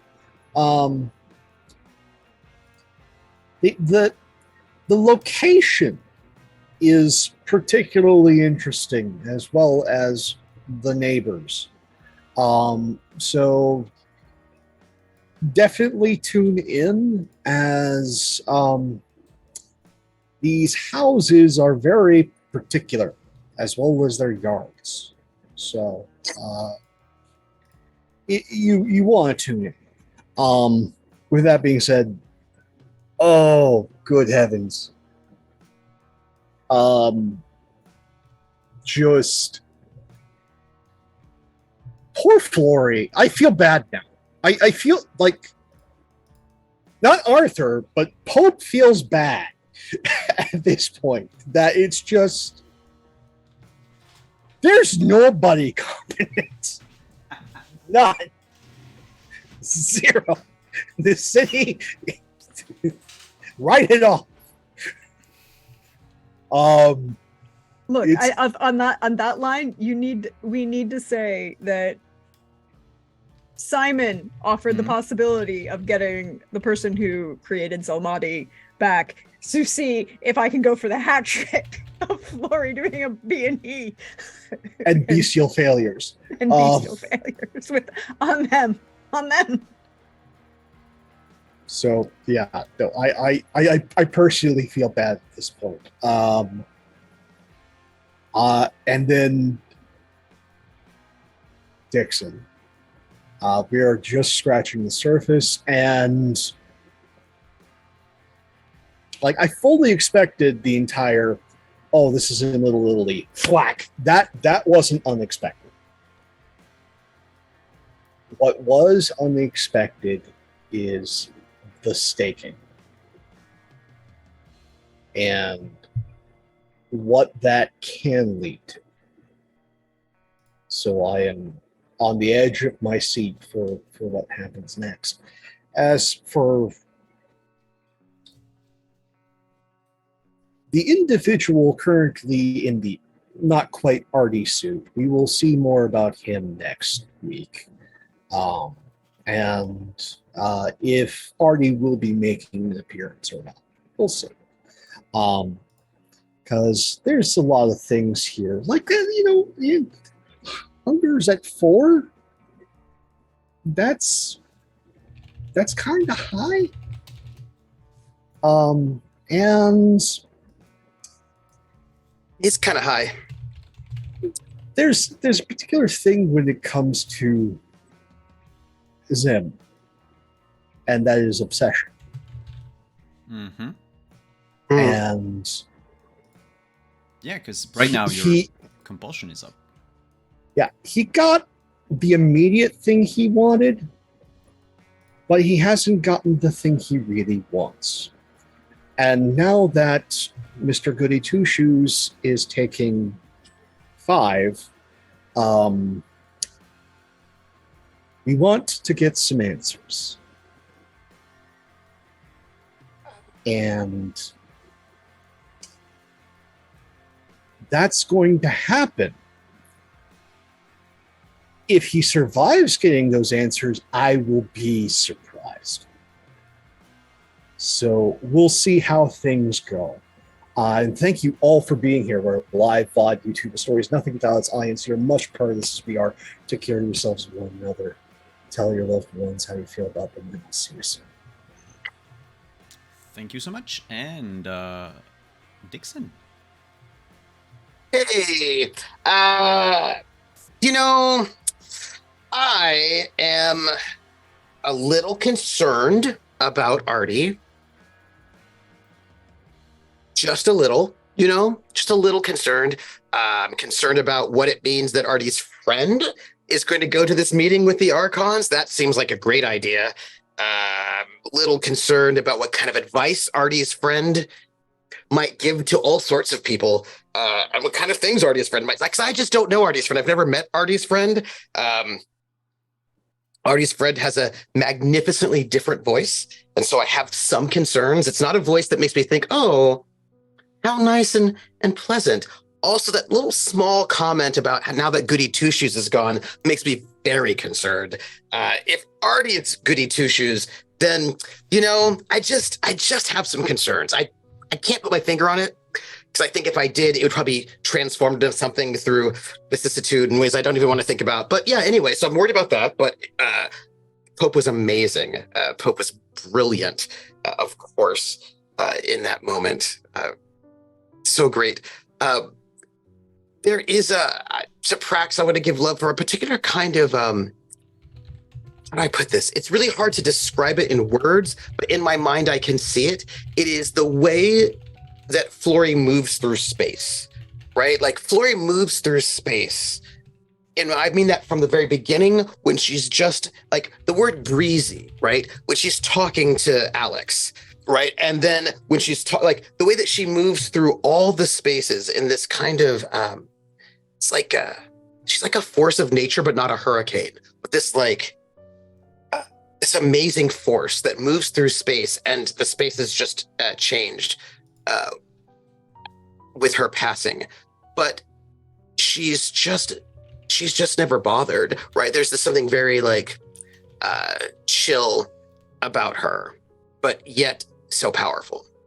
And I will give Simon love for that scream that he could not do, but I imagined it anyway.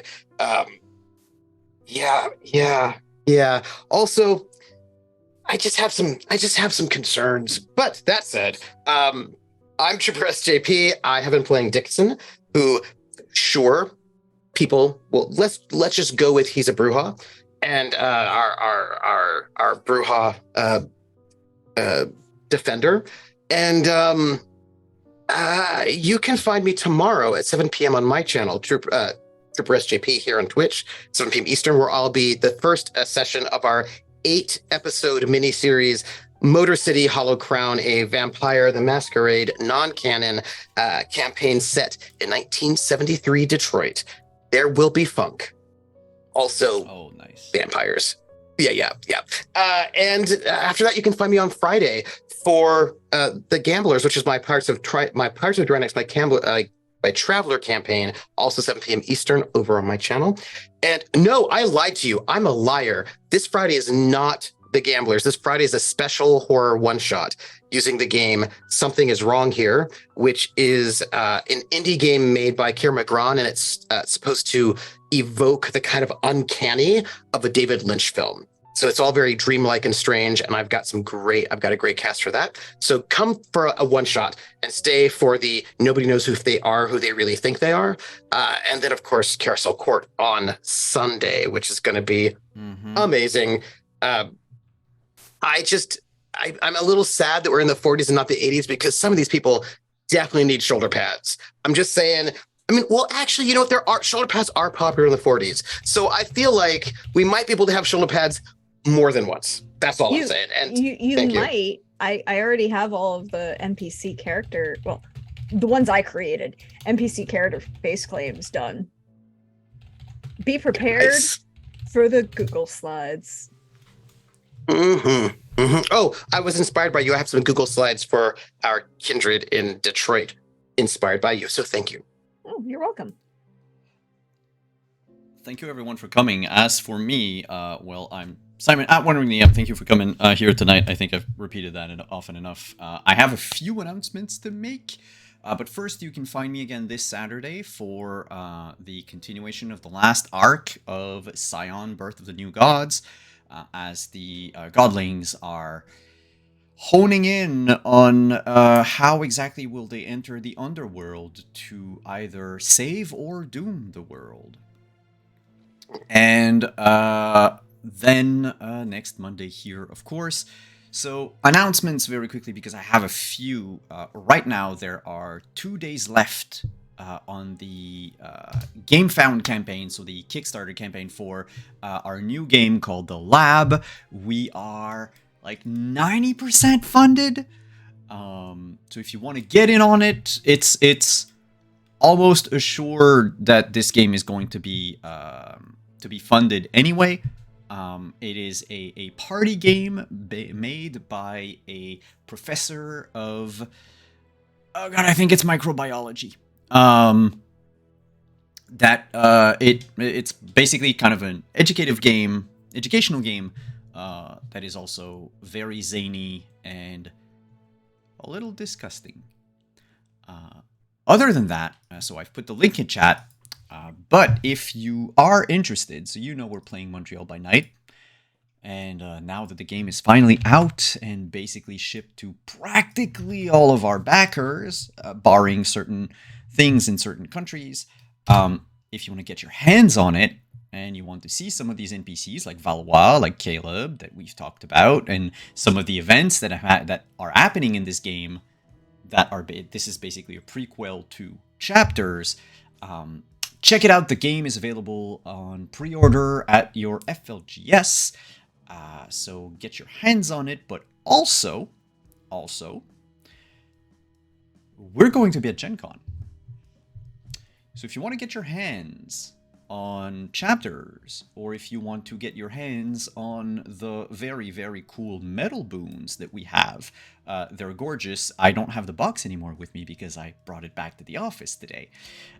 Or even boxes of minis. If you want to get like some vampire minis, we're going to have them there, as well as the game and the expansions and everything. But also if you want to try out Werewolf Retaliation, we're going to have demos over there, which is also super fun because it is one of the early chapter that I wrote.